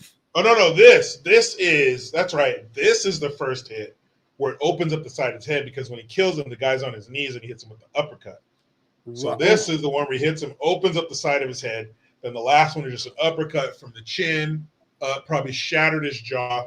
Just fucked him up, because I'm sure that cut to the side of the head, he was going to bleed out from that in a few minutes. But that blow he gave him under his chin, I'm sure it shattered his chin. Gave him a little dental work there. Oh, fucking! He's spitting out fucking chiclets for sure after that. And then, so he's fucking killed everyone. He's killed everyone, I think, except Zero Wolf. Zero Wolf's the only one left. Yeah. So now it's flooding. The wife and the baby boy, they're in big trouble. They can't swim, and this thing's going to fill up in minutes. It's already to their knees. But this actor they chose for Jaguar Parks, he looks young. He looks dangerous. His eyes are great. He was such a good pick for this. And again, the way he moves, I can't emphasize enough. The way it's photographed and the way his physical ability as an athlete, it's just insane. Because it isn't fake comic booky moving. It's all real. It's all real, but he moves with such power and grace. It's amazing. So dude, his bottom row teeth are fucking here comes Zero Wolf in the rain. They face off. Go back to that. I don't have a shot of it. What, this one? One more ahead. Nope. Two more. Ahead. Here. Yeah. Dude, his bottom row teeth are fucking insane. But he I was like, God damn. But he he takes on, he finally gets rid of everybody else. It's him, Zero Wolf. It's pouring down rain, and the hole that they're in, it's filling up by the minute. Now, but in theory, since they're at the bottom of a hole, the water's obviously going to fill up to the top. So in theory, if they laid on their back and floated, wouldn't the water carry them to the top of the hole? Yes. Or you could just touch the rocks on the wall and kind of hang on to them as the water filled. But I think with a baby, being pregnant, not knowing how to swim most likely, and panic, it'd be easy to drown. Because panic will be the number one killer, right? If someone starts panicking, they drown themselves. But if you were calm and you laid on your back and floated, which you could keep your chin up, the water should, in theory, carry you to the top, and you should walk out or get out of it like a swimming pool. Just pull yourself up. But she's got that kid, and you don't know how the kid's going to react. And it might not fill up all the way. Say it's 50 feet. It might just fill up 20 feet and then not fill anymore. And now you could drown, but you can't get out. You know what I mean? So it's a bad situation. And I'm sure these people don't know how to swim. But if you stay on your back, you should be fine. In theory, it should work, but you never know. That's all I need. That's all I need. In theory. But he sets. Now, remember how we killed the boar at the beginning of the movie? The big branch with the spikes in it. Is this how he eliminates Zero Wolf? I forget. Isn't that what happens? Yeah. But the tension on that, I mean, for it to swing with the kind of force it does to impale a wild boar that's probably like 500 pounds. Right. That's a lot of force. And we're talking no mechanics. We're talking just strings and sharpened wood, very primitive, but they still achieved, more than they needed for, killing power. And that's you see how they funneled the wild boar, that thing impaled it, killed it, boom. So remember the beginning, we said keep that in mind. Here's why. Right. Hold on a second. Let's see. Yeah, at the end, that's how he gets rid of him. The exact same way. I was trying to look for an image of it. I don't have an image, unfortunately. That's one image we didn't get. But yeah, he ends up killing that guy. But you think that's the end of the movie. You think that's the punchline. You think, okay, he's killed the guy. He's gonna be able to go back. He's gonna be able to get his wife. Right? But the prophecy is this is all over. All the Mayans, all the natives, apocalypto. This is over. That's what the little girl said. That's what the grandpa said. That's what the nightmare said.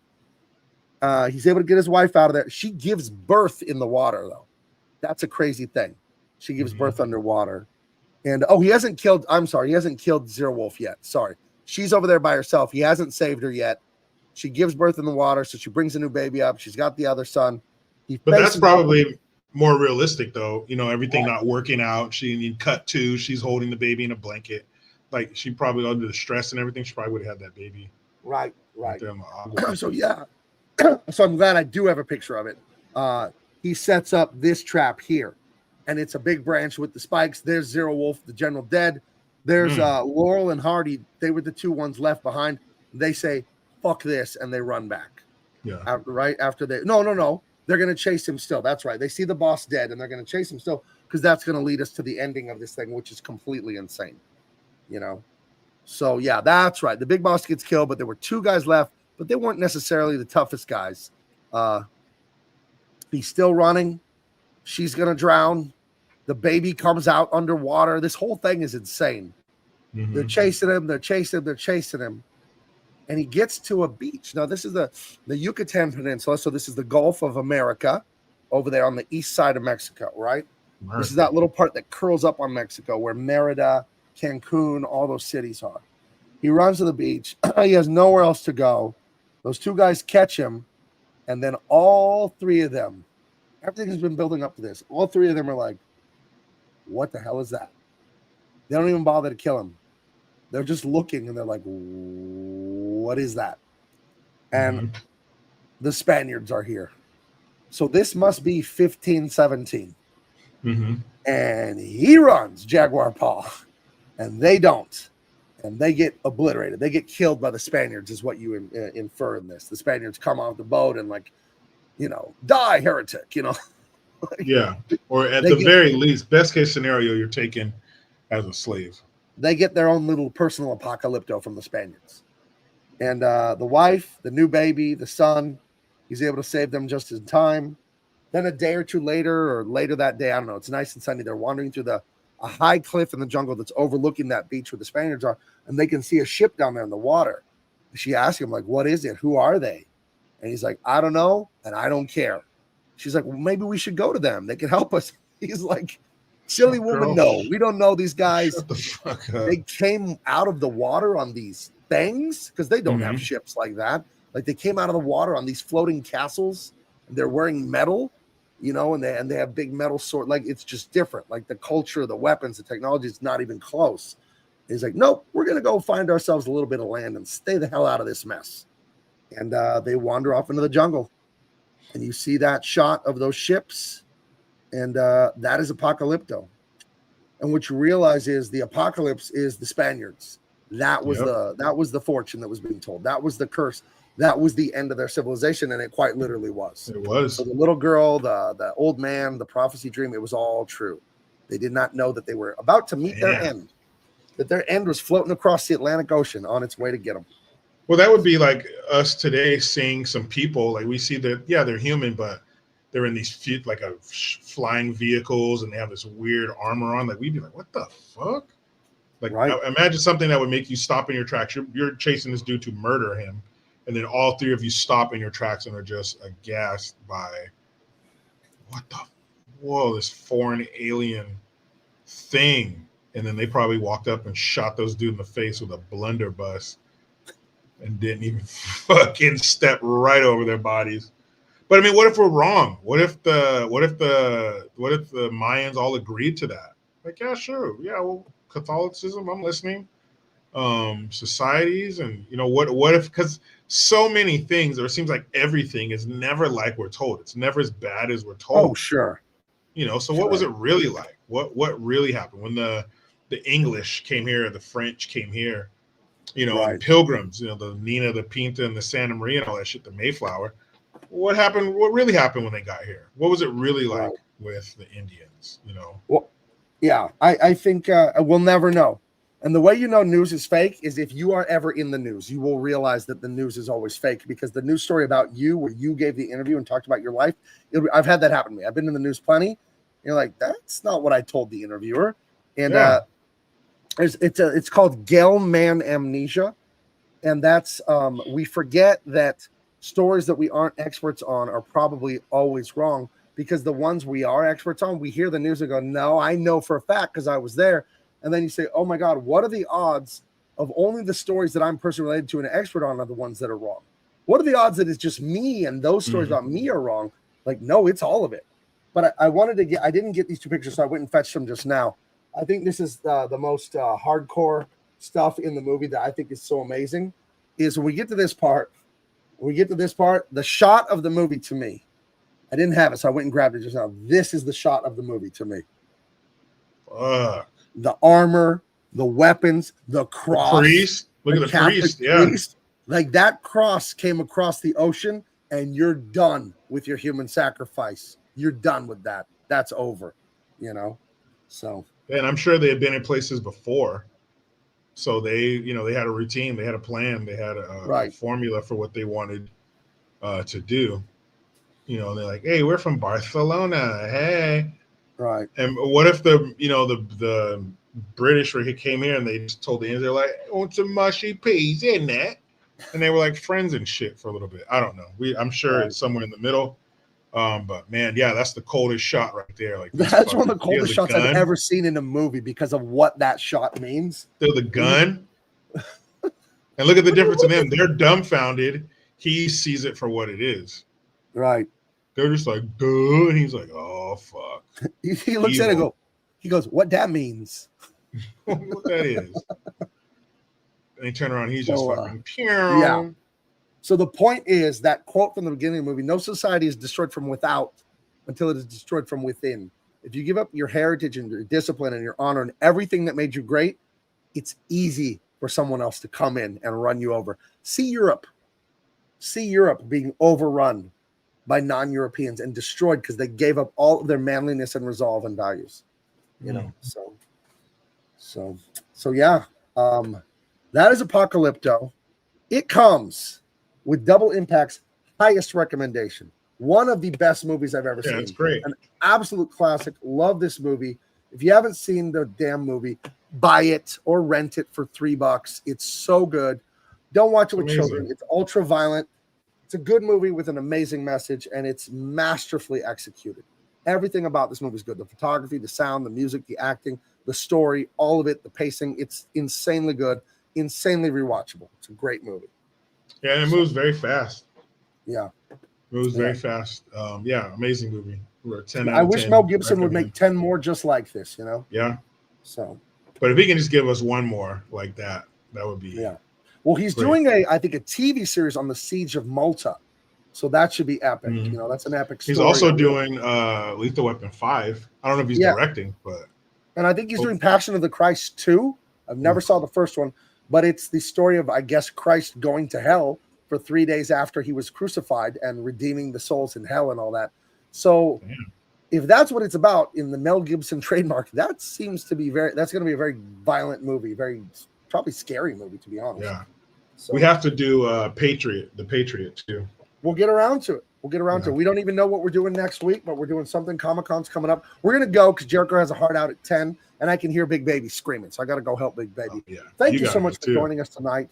Follow me on X, on Big Man Comics, here on YouTube, Facebook, and Instagram. I'm Gabe. I'll tell you. You can see how to spell it down below.